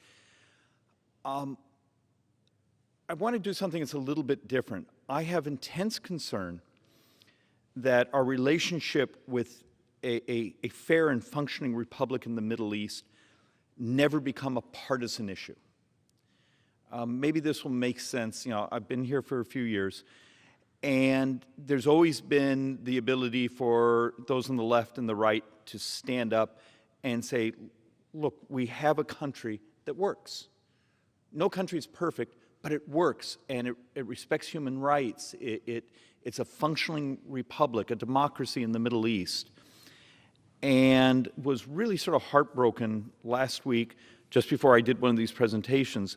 There was a presentation by not many members, but some that said some pretty awful things. So I hope as we all, want the country of Israel to prosper and do well, we want everyone in the region to prosper and do well, but we have to accept there are other bad actors, particularly financing and things coming through Iran, to some very bad actors to do horrible, horrible things in the region. I wish we could sort of step back a few months and think of the joy that many of us felt with the Abraham Accords, that good things were happening. And the caring for Israel needs to be bipartisan. And my fear is we're seeing that start to slip, where some on the hard left are moving away from supporting a fellow republic. This is not a good thing for all of us, and we need to sort of rethink that discussion, stand up for our friends, tell our enemies that they can have a home in our hearts if they stop the bad acts. And maybe the Middle East one day really does have a future, as we saw with the vision that came from the Abraham Accords. Mr. Speaker Pro Tem, I get frustrated when I watch the floor, we all sit in committee, and so often what comes through these microphones are sort of trite talking points. So let's go back to big picture, and then what are we doing to actually deal with it? I have a new chart, and I'm trying to find over and over and over, how do we actually all come together and understand the reality? This is our future. This is my 5-year-old daughter's future. It's $101 trillion of debt, adjusted in today's dollars. So this isn't, 30 years of inflation. This is today's dollars. This is our future in 30 years. And many of us want to get behind the microphone and say, this is a Democrat, this is Republican. It's demographics. We're getting older as a society. We're getting older as a people. And the reality of it is 67% of our 30-year debt is the unfunded portion of Medicare. Remember, when you pay your FICA tax, you're paying the Part A, the hospital portion. The Part B and D, a retiree contributes a little tiny sliver to. The rest comes out of the general fund.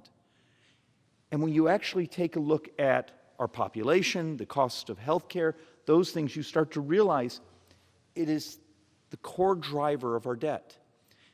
The blue here is the unfunded liability with Social Security. So if you believe Americans have the right to these earned benefits, these are earned benefits, then why is it so hard to have an honest conversation about the unfunded liability? Because you will get up behind these microphones, and the handful around here who will tell the truth about the math, this becomes an attack television commercial because you told the truth. I am passionate that my time here, I'm going to make these programs survive and prosper. But you first have to understand the scale of the problem. And you see a little green wedge over here? At the end of 30 years, the $101 trillion of debt in today's dollars, only $3 trillion of it is the rest of government. So when you get a politician that will say, oh, it's the military, it's waste and fraud, it's foreign aid, what's the term? Oh yeah, they're lying to you. Or they don't own a calculator. Once again, we've got to have this honest conversation. The unfunded liabilities in Medicare and Social Security drive U.S. sovereign debt. So why talk about this today? Well, we have lots and lots and lots and lots and lots of spending that has come out this year. And I want to walk through what that does. And I haven't even been able to do the math on the charts of if we continue just what we've done this year, just in these few months, what that actually means to the future. You would think we'd be having this discussion, hey, the economy is getting better, our society is opening up, let's get Americans to work, let's get the prosperity going, because if we don't have actually amazing, robust economic growth, dealing with that $101 trillion of unfunded liability becomes almost mathematically impossible.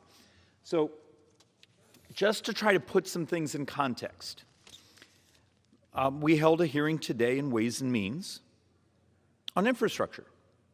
Now, most of the discussion ended up becoming about infrastructure financing. But I decided actually it was good to actually come up here and show what's actually roads and bridges.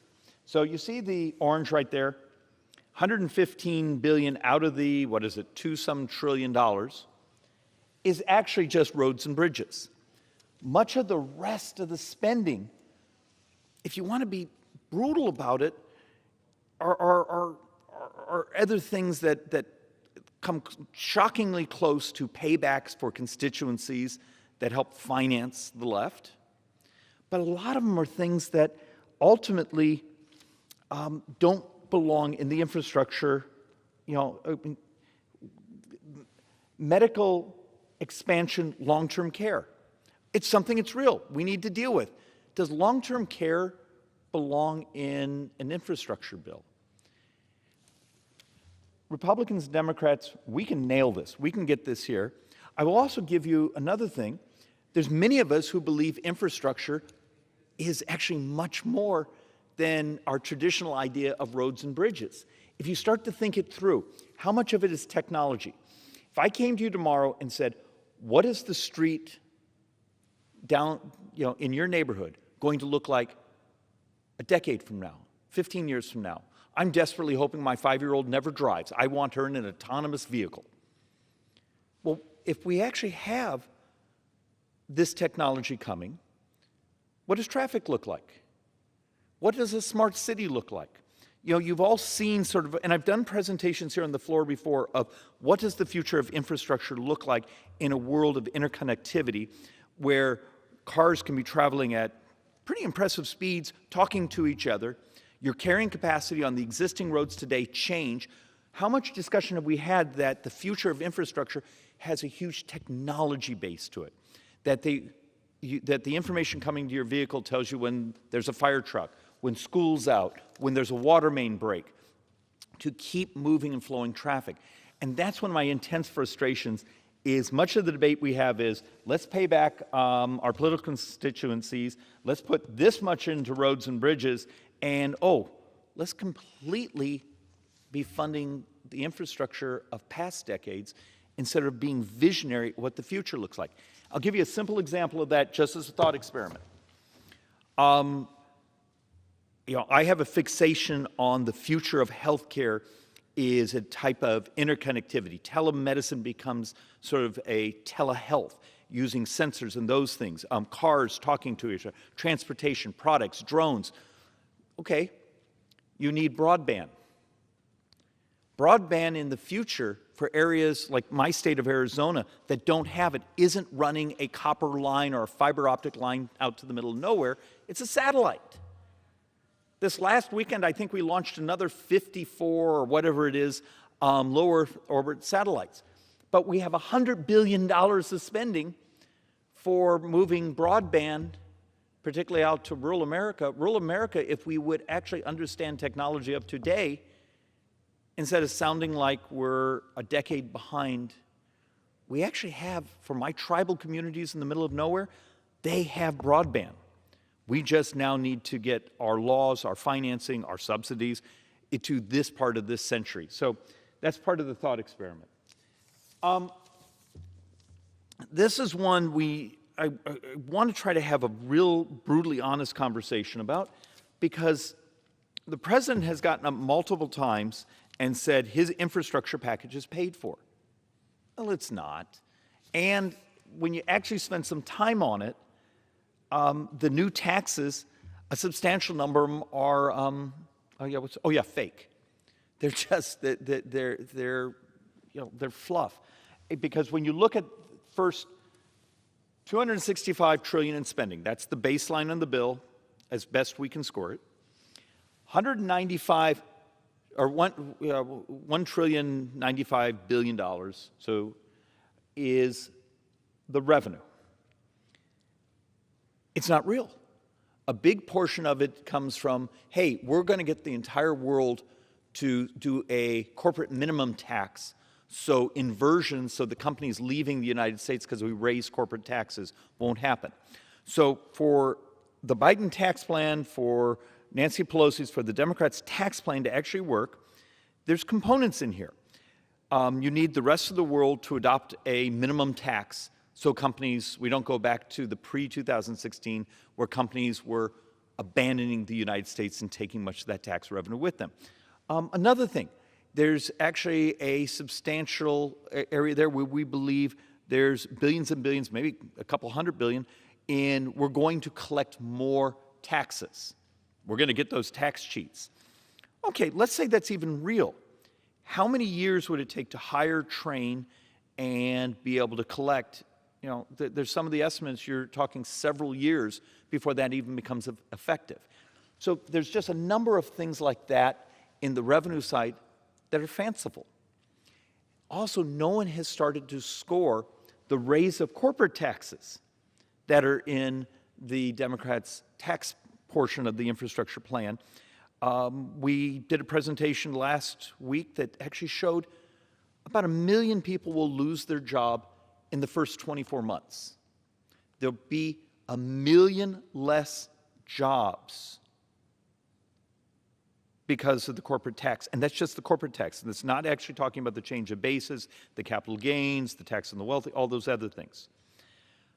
So we were trying to make an argument, if the hunger is for revenues for some of these, stop subsidizing the really, really ultra-rich. You know, when they buy their multi-million-dollar house on a beachfront, should we subsidize flood insurance? If someone's really wealthy, should you subsidize their electric vehicle, their solar panels, their power wall? Turns out we were coming up with close to $1.4 trillion in the 10-year window that looks to be subsidies for the very well-off. And if you do the ultra-well-off, it cuts that number down, but it's still a stunning amount of money. So there's a path where you could actually cut spending instead of doing things that would distort economic growth. Because as many who may have watched some of these presentations, I have an absolute fixation on the working poor. And the miracle we had in this country in 2018, 2019, where we actually were starting to crush the separation of income and equality. It was working. We actually came up with something that was, I believe Democrats support it, they just didn't support how we got there, and that was we made working men and women's labor valuable. We made what talents they brought to the marketplace valuable. And we tried to once again say, if you care and love the working poor, and you want them to become much less poor, you can't devalue their labor. Well, but that's what we're doing right now. Number one thing you can do to do economic violence to the working poor, open up your borders. What happens when you import substantial numbers of people with similar skill sets? We have great data on this. You functionally have subjected to that working poor population in your country to a decade of misery, where their wages don't flatline, they actually go down. The other thing you do is inflation. Inflation concentrates punishment on elderly who've saved and the working poor, because now the ability to buy that house, now the ability to buy an asset becomes so much more difficult to get to. And I'm not sure the left has processed what's going on at this moment and how much economic violence is actually being done by the economic decisions that have happened the last few months here. So let's actually take a quick look here. Do you remember a couple years ago, way back, maybe like 2019, we would engage in debates here on, we're spending too much money on military, too much of this, and we were going to be up to, 4.7% of GDP that year was going to be in borrowing. And people were really upset on the left. And many of us were upset on too much spending on the right. This year, we're over 20.5%.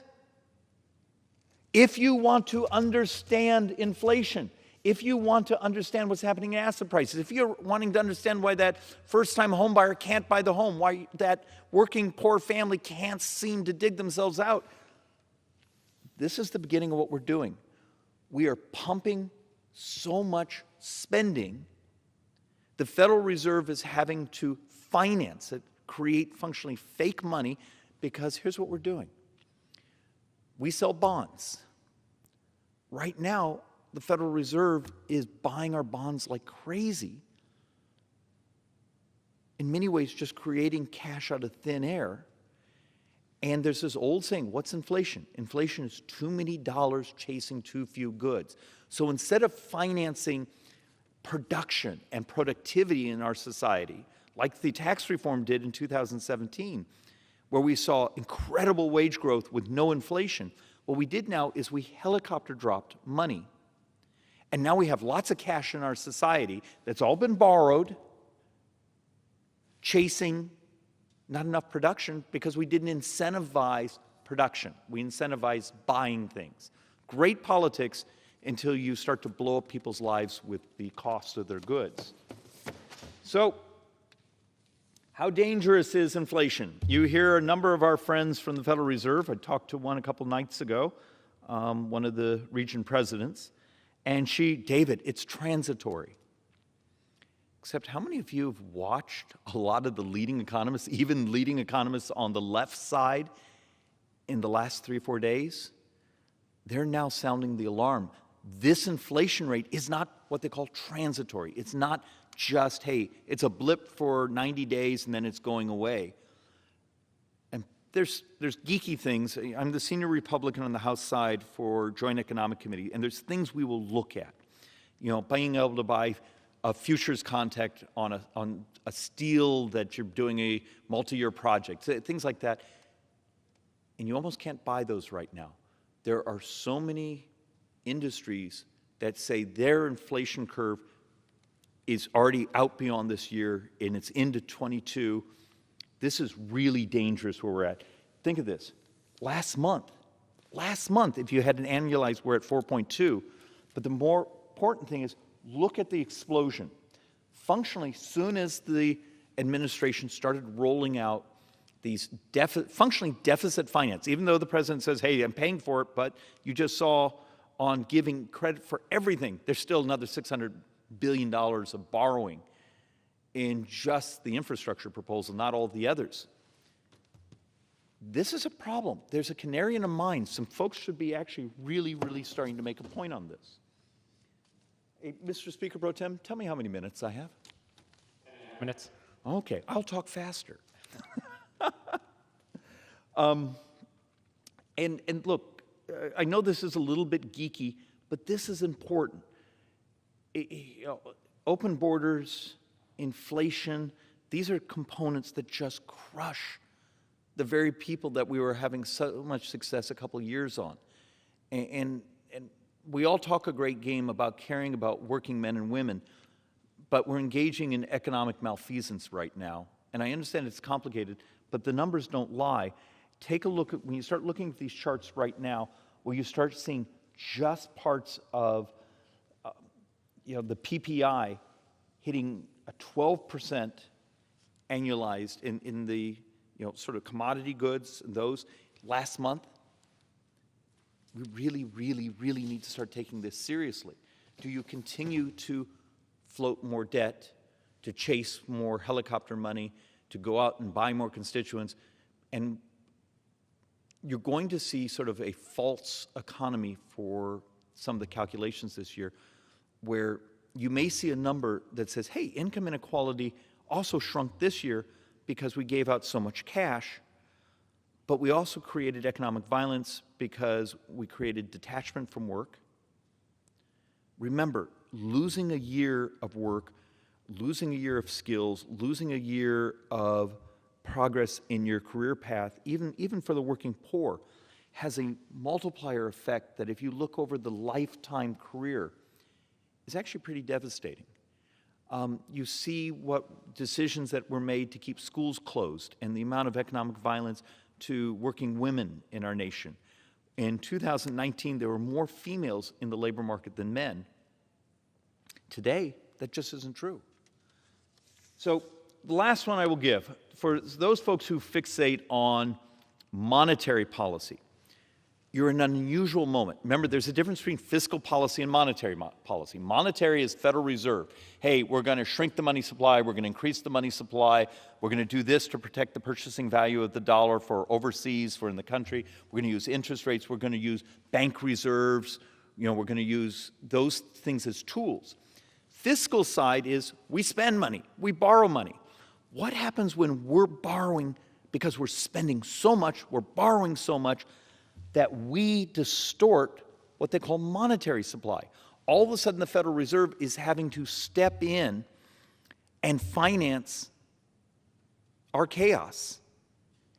And it turns out Congress, because of its spending now, is distorting monetary supply. And what this chart shows is, just take a look. This was the Federal Reserve balance sheet. Just before COVID, it was shrinking. The economy was doing so stunningly well. We had had economic growth. The working poor were getting dramatically less poor. We had almost no inflation, and productivity was beginning to spike in the economy. Remember, how do you pay people more money? You pay them more because of inflation or productivity. Well, when you pay someone more for inflation, they don't get anything. When you pay them for productivity because there's new plant and equipment and this types of economic investment, that's the golden child. That's where you're paying people more because we've invested in them, we've invested in the plant and equipment. That's also what's so devastating about the left's tax plan right now. When you raise capital gains, the way they're talking about doing it, without incentivizing investments in productivity and investments in people through those organizations, they're going to be paid less money. When you raise corporate taxes, there will be less money for those things that make jobs more productive. And we've already seen the numbers. We're going to unemploy 1 million people if the current corporate tax model comes in. So we are now spending so much money, we are just distorting the monetary supply for us in the world, because the Federal Reserve needs to keep buying our bonds to try to keep interest rates as level as possible for as long as possible. Because God forbid, when you're floating the scale of debt we're floating today, could you imagine if the next set of refinancing, the next set of bonds were at traditionally the interest rates we had a decade ago or 2 decades ago? So I want to sort of close on this. This over here is 2013 to 16. This is 16 to 19. Most of this economic change was really 18 and 19. This is mean family income. If you take a look at the blue is the wealthiest, the blue is, we'll call it the poorest quartiles in our society. 2016, 2014, 2015, 2013, going back, they were getting their heads kicked in.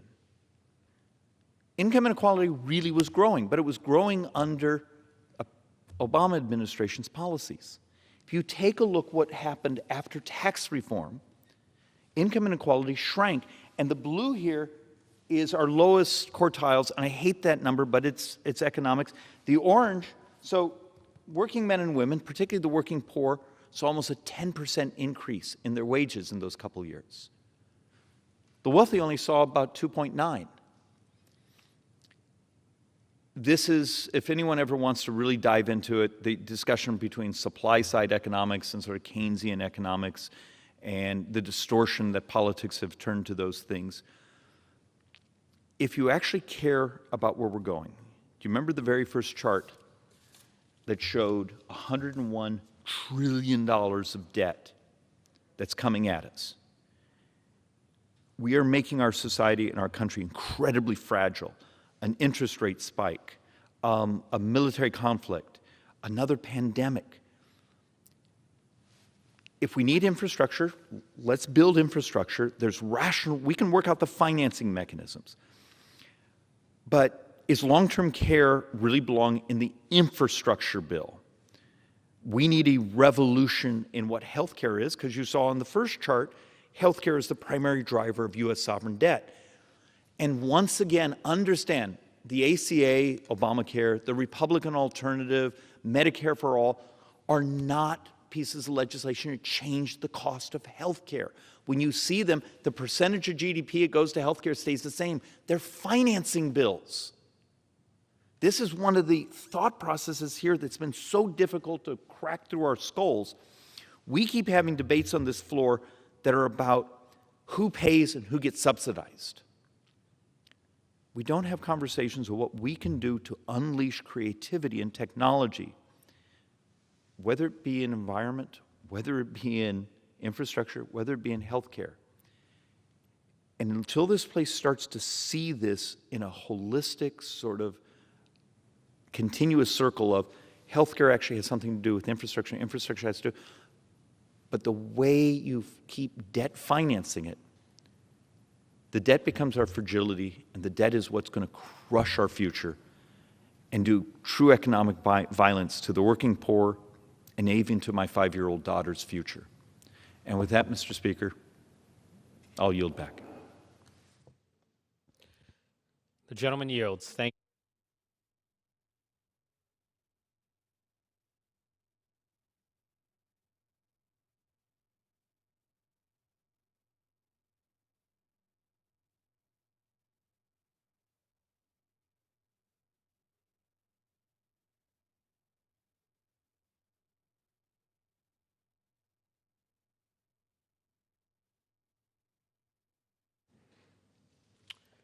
The gentleman from Florida arrived too late. I apologize.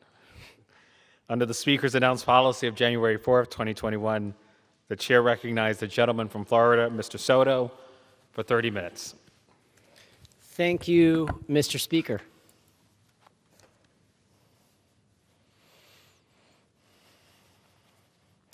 In honor of Asian American and Pacific Islander Heritage Month, I would like to recognize Newlin Wing. Newlin Wing is a current resident of Orlando, Florida, who over the last 5 years has become a passionate advocate for building leadership coalitions in the Asian American and Orange County communities. With a family history stemming from Michigan and Vietnamese refugees, he grew up experiencing the individualistic and collectivistic cultures of the United States and Vietnam. His upbringing created a belief within Newlin that our collective well-beings are tied to each other's progress. He believes when our best individual efforts and perspectives are shared, we can all progress forward. This principle led him to pursue leadership positions and projects with local and national nonprofits and associations. He holds roles as the president of the National Association of Asian American Professionals, Orlando chapter, and Chief Strategy Officer role with the NAAAP National. Newland is passionate about strategies and partnerships that give individuals a platform for building their leadership and having a true impact in their industries and communities. In his work with the Orange County community, Newland has created leadership programs for our high school and college students, helped lead voter education initiatives, and led efforts to increase the representation of Asian American Pacific Islanders in community leadership positions. He is grateful for the amazing leadership he has been a part of and for the opportunity to serve his community. Outside of his community volunteer work, Newland currently serves as Association Manager for Junior Chamber International, USA, a not-for-profit organization of young, active citizens. The JCI USA mission to provide development opportunities that empower young people to create positive change aligns with Newland's passion and background. For this and more, Mr. Newland Wing, we honor you. In honor of Asian American Pacific Islander Heritage Month, I would like to recognize Adrian Lee. Adrian Lee is a senior undergraduate student at the University of Central Florida, studying political science with a track in international affairs and a minor in human communications. During her time at UCF, Adrian was involved in Asian interest student organizations, including the Asian Student Association, the Sparks Magazine chapter of UCF, and the Asian Pacific American Coalition.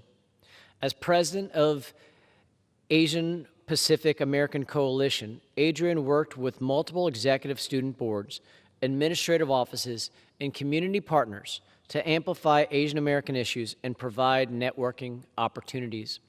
She is most proud of introducing her new scholarships during UCF's celebration of Asian Pacific American Heritage Month, recognizing the creativity, leadership, and advocacy of APIDA students. During her free time, Adrian enjoys painting and visiting local restaurants of Greater Orlando. For this and more, Adrian Lee, we honor you. In honor of Asian American and Pacific Islander Heritage Month, I would like to recognize Dr. Hei-Feng Lin. Dr. Hei-Feng Lin received her PhD in statistics from Virginia Tech in 1999.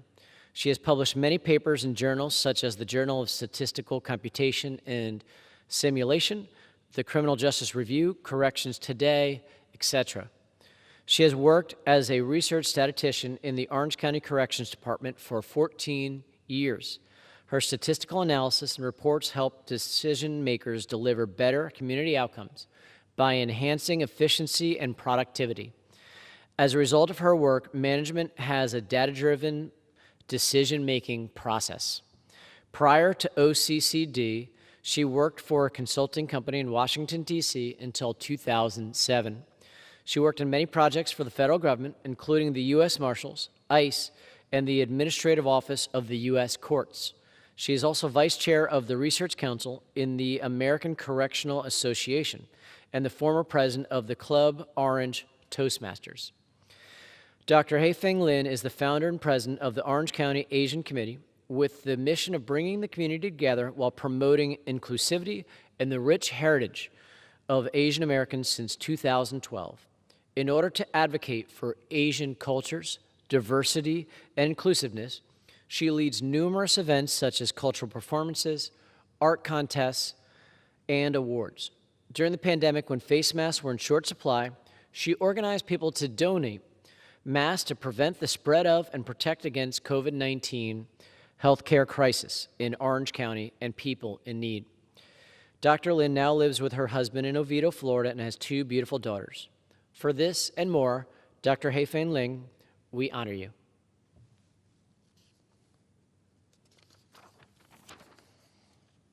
In honor of Asian American and Pacific Islander Heritage Month, I would like to recognize Oshanto Am. Oshanto Am makes no secret of her humble beginnings. She is a child of Cambodian refugees who escaped the Khmer Rouge, and due to unfortunate circumstances, she and her siblings were removed from her parents' care and placed in the foster system. One of her first recollections of the judicial system was when she advocated on behalf of her siblings to have them reunited under one roof. Rather than being broken by such adversity, she embraced her experience to fuel a passion for public service and child advocacy. She aged out of foster system and went on to become the first in her family to attend college and graduate from the University of Florida. She earned her JD from Stetson University College of Law, where she earned the prestigious Victor O. Wheel Trial Advocacy Award and the Thomas E. Pennick Jr. Award. Oshanto is the Vice President of Quality and Chief Legal Officer of Empower, Inc., where she leads the organization to new levels, working diligently to improve the lives of children and families. Outside of work, Mrs. Am is heavily involved in the legal and the Asian American Pacific Islander community. As the president of the Greater Orlando Asian American Bar Association, she put public service and community outreach to the forefront, spearheading several successful virtual programs, including the Voter Initiative, the Asian Fusion Nights, Cooking for a Cause, and Stop AAPI Hate panel. She's also an active board member of the National Association of Asian American Professionals, a member of the Orange County Asian American Committee, and a scholarship chair of the Orange County Bar Association Foundation. But for all her accomplishments and accolades, her greatest pride and joy is to share with her husband the adventure of raising 3 multiracial daughters to become strong, empowered women. And for that and more, Mrs. Oshanto M., we honor you. In honor of Asian American Pacific Islander Heritage Month, I would like to recognize Shally Wong. Ms. Shally Wong is a special assistant of Mayor Jerry Demings of the Orange County government. A Hong Kong immigrant, Ms. Wong has proudly served the Central Florida Asian American community since 2005. Her programs include cultural outreach, unity, and inclusion for all peoples of the Asian American community and beyond. Ms. Wong invests in all her responsibilities a vision of diversity, understanding, acceptance, and respect that nurtures present and future generations. She takes pride, great pride, in representing her culture and being a voice for those underrepresented in her community. With an MIS bachelor's degree in business administration, Ms. Wong brings dedication, meticulousness, selflessness to many professional and local projects from idea through completion.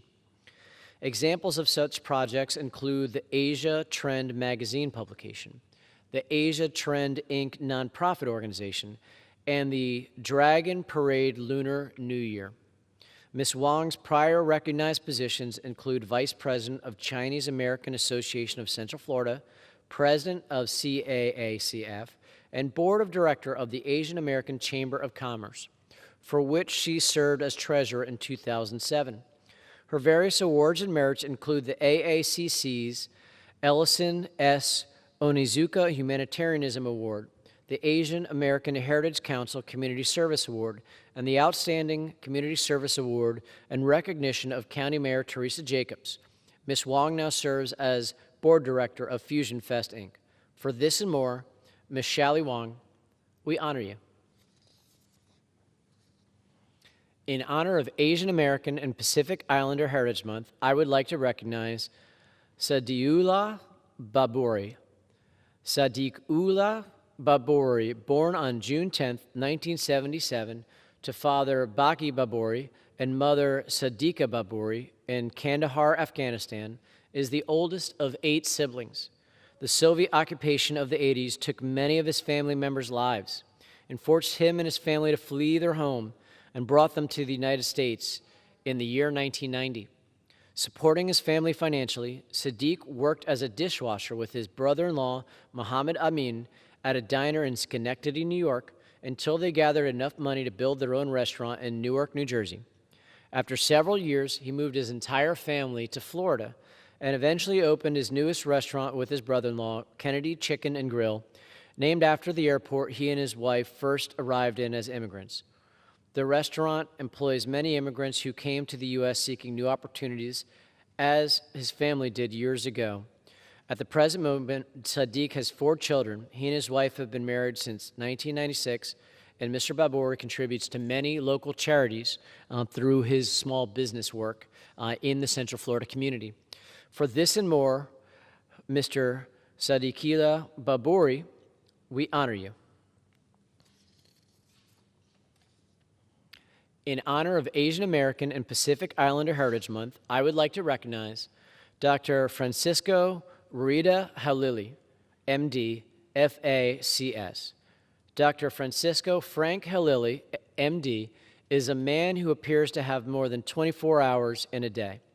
And for every single second of those extra hours, there is a man living life to the fullest, a man of God and country. He uses his time and talents and treasures to help others.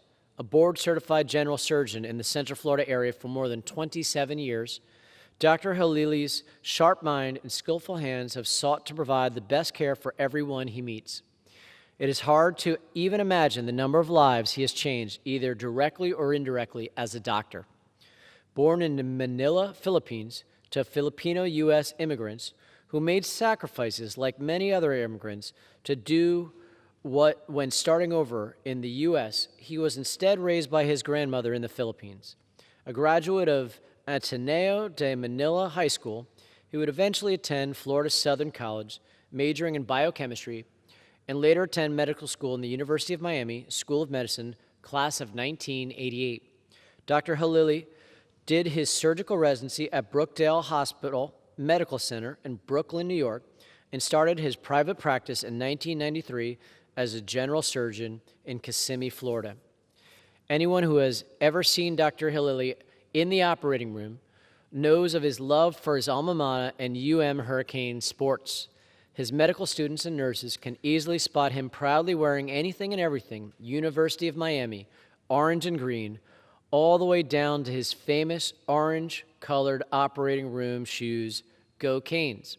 Over his 27-year career, it is hard to say exactly how many hours Dr. Halili has spent in surgery with delicate hands caring for his patients. But for every one of those hours, getting to the 4 hospitals, no matter what time or emergency, he has somehow defied the laws of physics and created even more time in the day to be a full-time, loving husband to Joanna and devoted father to Francis and Francine. For this and more, Dr. Francisco Halili, we honor you. And Mr. Speaker, I yield back the remainder of my time. Thank you. Under the Speaker's announced policy of January 4th, 2021, the chair recognizes the gentleman from Wisconsin, Mr. Grothman, for 30 minutes.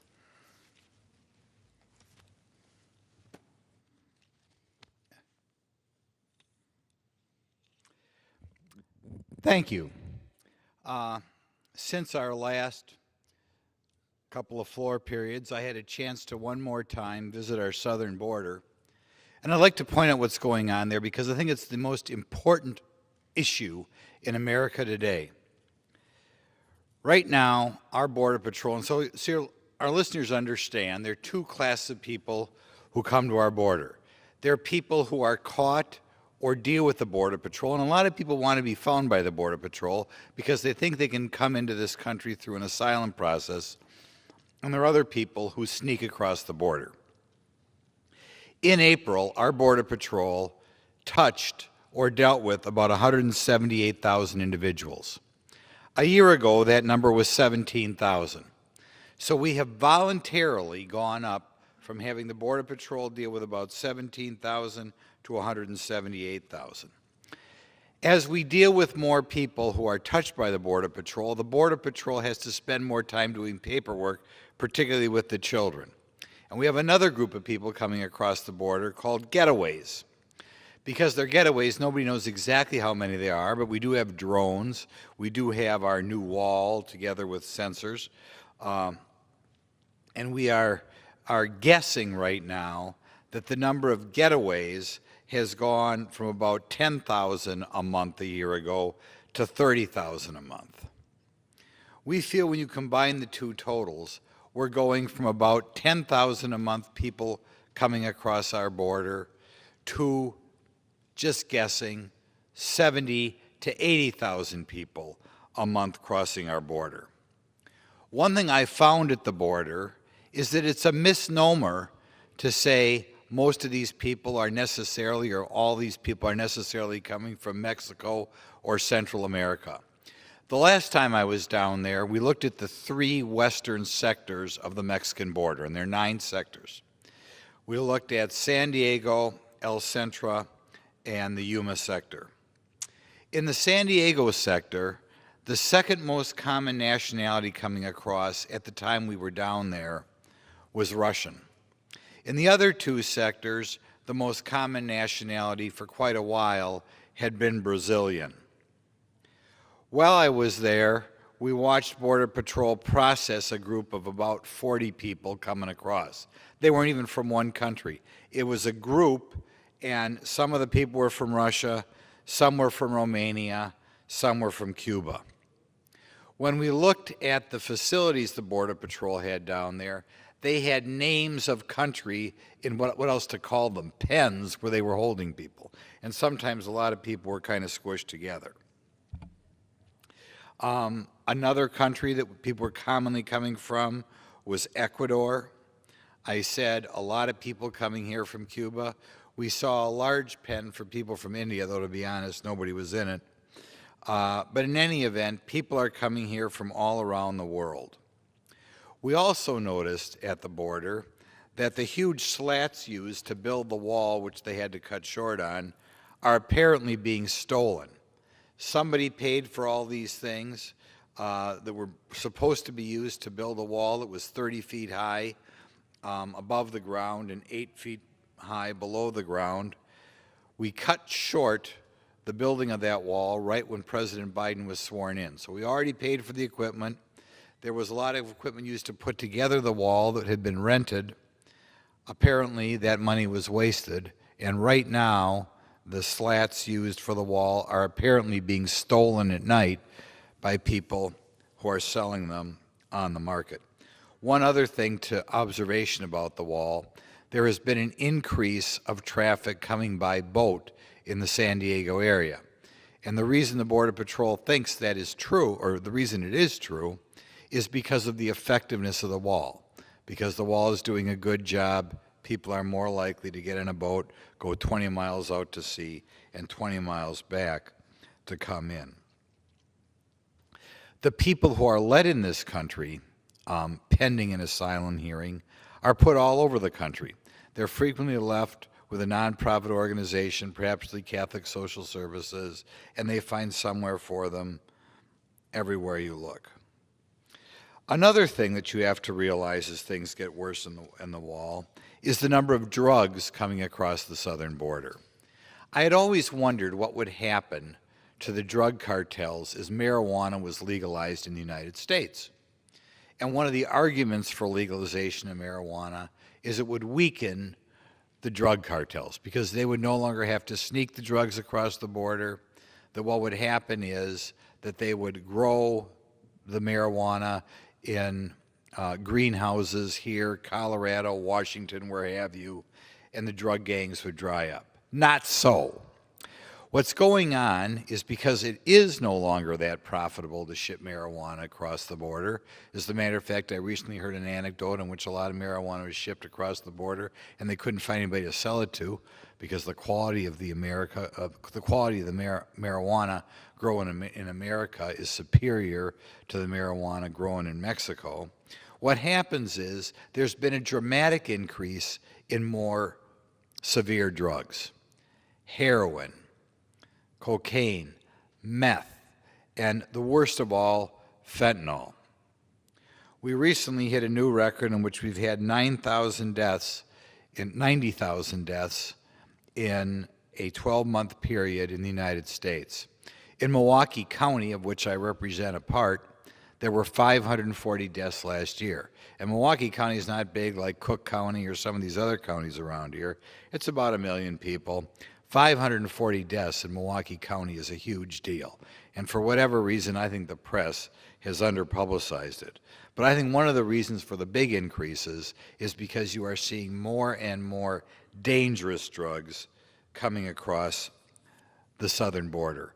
I will like to give a tip of the cap to the dogs that the Border Patrol uses at the border. When we were down there, we saw dogs who had detected fentanyl located in a gas tank. And of course, a gas tank smells so much, you'd figure there's no way that a dog could detect that because the smell of the gasoline is so strong. But even there, the dogs had detected it. The thing is, the dogs could only sniff so many cars coming across, and it would be a good idea if the Border Patrol would get more dogs.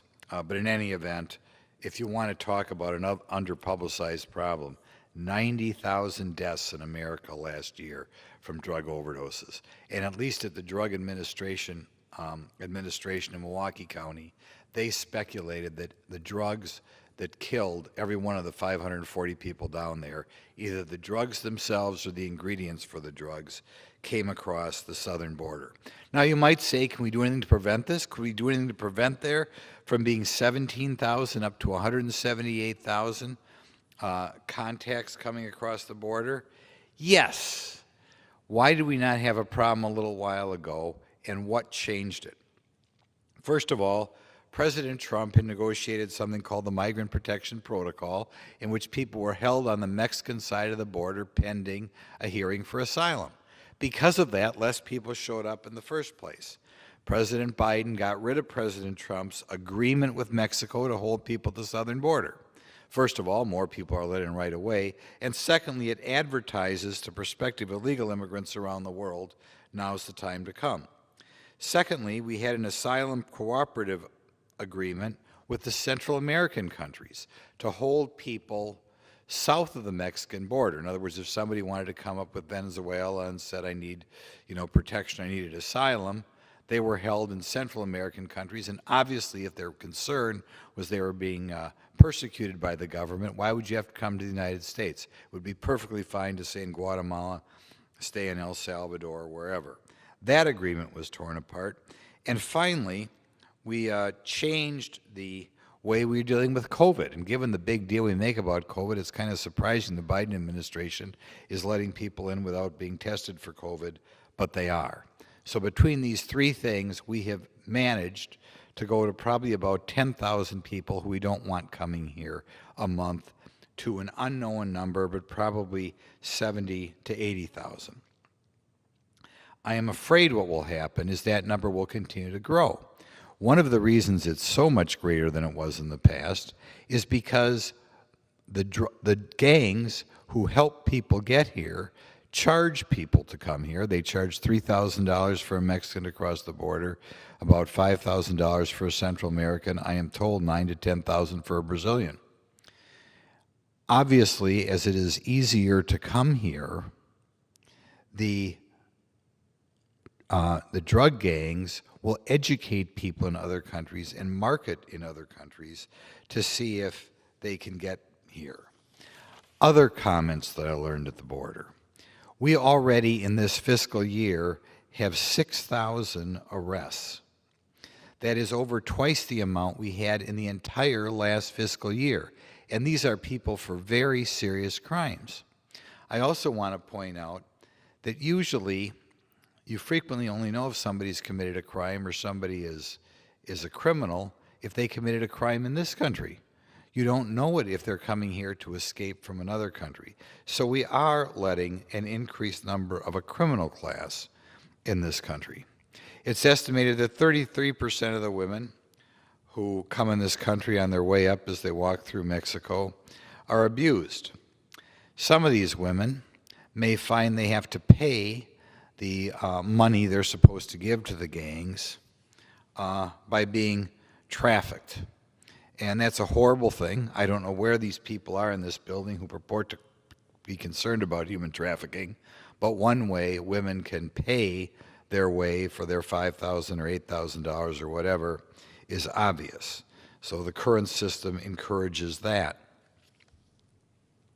Another problem with it is when people cross the border, and it's a very mountainous border, whether you're in Arizona, whether you're in California, whether you're in New Mexico, you can wind up dehydrating to death. The drug gangs that show people how to get here do not take people necessarily all the way to civilization. They take them across the Mexican border and they may say there's a town 10 miles that way or 15 miles that way.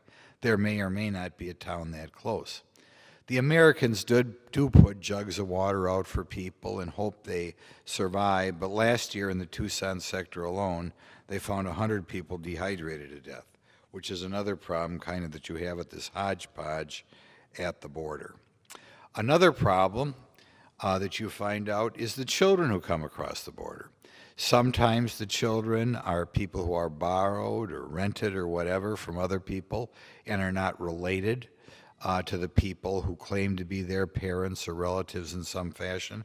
And sometimes we're able to identify that with DNA testing. Sometimes we don't. Children come up and have fastened, maybe young children even, 7 or 8-year-old children, have fastened to their clothing who they're supposed to contact when they come here. And the United States, under a bad court decision, in my opinion, a bad court decision, those children, rather than, say, being sent back to their parents in Honduras, may be sent to their supposed aunt or uncle in New York. And the United States, when the children come at the border, they provide transportation to get those little kids to somewhere in the United States. The idea being that once one child comes here, eventually the rest of the family is going to follow. So all the way across the board, we have a very dangerous situation. I implore the Biden administration to do something about this, and I implore the American public to get upset about this and demand that their congressmen do something. I think the first thing we have to do is, of course, beg the Mexican government to reinstate the Migrant Protection Protocol, beg the Central American governments to reinstate the Asylum Cooperative Agreements, and do what we can to immediately test for COVID on the people coming across the border. The next thing we have to do, Mr. President, is address the Vice President. The Vice President was appointed over 8 weeks ago now to be the czar for the southern border. I have been at the border 3 times this year. You do not know what's going on at the border unless you literally sit down, talk to the Border Patrol agents, talk to law enforcement of the counties that are on the border, talk to the ranchers who have to live with people crossing their land. Clearly, Vice President Harris is not interested in finding these things out. And I've made bad hires in my life. I've assigned people to jobs that they maybe couldn't do that well. I beg President Biden, who says he's a moderate, to find somebody else to be the border czar. The current situation in which we have the number of people let in this country rocketing up is just unacceptable. And if Ms. Harris, or Vice President Harris, can go 8 weeks without visiting the border, it clearly shows that she's insubordinate, is not interested in doing a good job, and there must be somebody else in the Biden administration who can pick up the slack and express some interest in closing our border. I should digress and point out that this does not mean we are anti-immigration. In 2019, almost 850,000 new citizens were sworn into this country, and there are work visas as well. So there are plenty of ways to come in this country legally, but we do not need this massive sea of people coming here illegally. So again, I implore the American public to, when we see the Border Patrol touch 178,000 people a month, that's unacceptable. When we talk about 30,000 getaways, that's not acceptable. And the numbers are going to continue to spiral up as we have had public comments from both the President and Vice President that indicate they are not interested in enforcing our laws. Thank you. Now, I would like to touch briefly on another crisis that I hope the American public expresses their concern about during our 3-week recess. There have always been people trying to destroy America, and America is such a hope for people all around the world. Both our example and the fact that we do have many immigrants coming here. There have been various ideologies which have been used to overthrow our government or change our government so it is no longer in accordance with our Constitution. John Adams said the American government or our Constitution is fit for a moral and religious people and not fit for anyone else. There was a time when Marxists traditionally felt they could destabilize the American population and that way have a rebellion in the United States. Eventually, they gave up hope on traditional Marxism, or at least gave up hope for a while. The reason they gave up hope is, quite frankly, the American middle class was so prosperous, and in America, you could find just by going to work, working hard, saving some money, you could buy a house better than, all but a house bigger than what you'd find in almost any other country. And as the result, the lure of Marxism, which took over in China, albeit with some mistakes made by the American government, which took over in Russia, which took over in Cambodia, resulting in the deaths maybe of over 100 million deaths of Marxists caused in other countries, not to mention the destruction of the churches, the destruction of the family. That failed. More recently, the left-wingers in our university system have taken it upon themselves to talk about critical race theory. Now, under classic Marxism, they tried to take over by educating the American public that they should be bitter and angry and they should want to revolt so that they could own the factories or own the big houses and have a revolution that way. The new effort is to try to create anger based on race, and they call it critical race theory. And they want to tell people that if you don't have all you have, it must be because of racism. If you don't have the nice house you want, if you don't have a big amount in your savings account or whatever, that's the problem.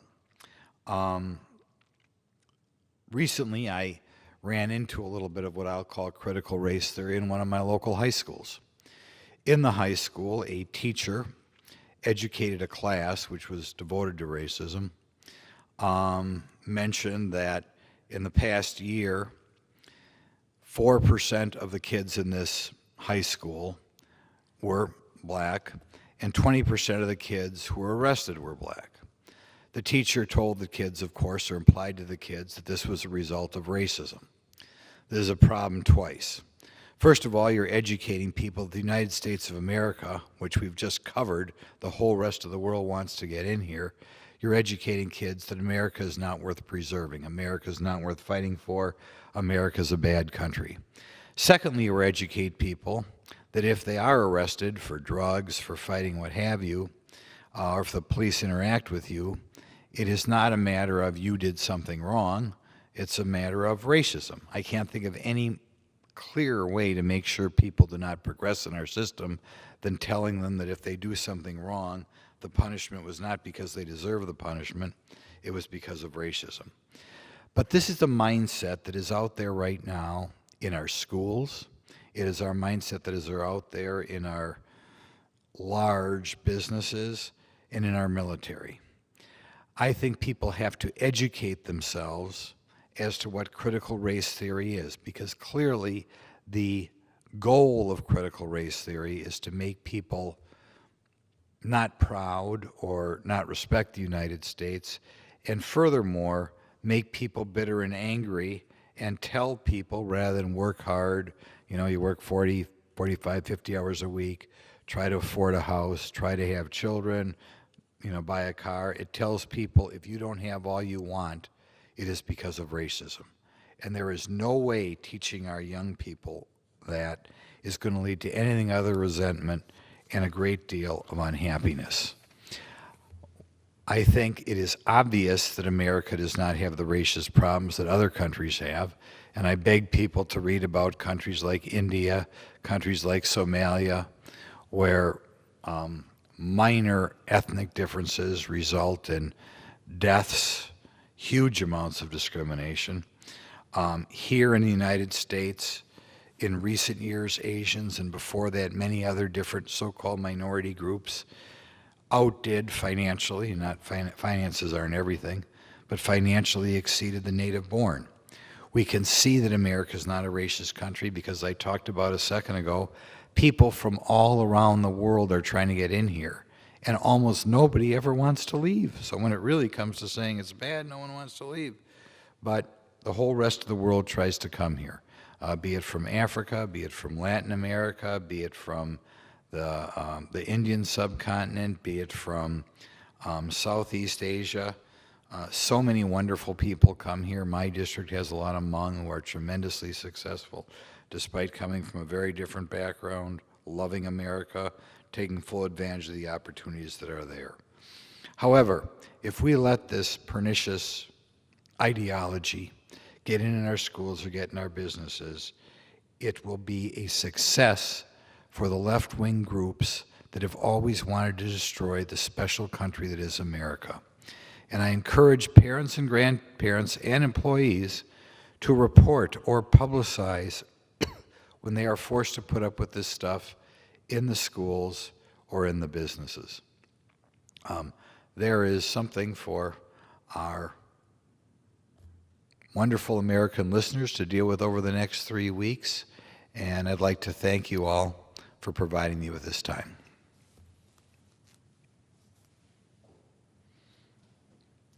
Does the gentleman yield back? I yield back and ask for us to adjourn. Members are reminded to refrain from engaging in personalities toward the Vice President. Pursuant to Section 11B of House Resolution 188, the House stands adjourned until 9 a.m. tomorrow.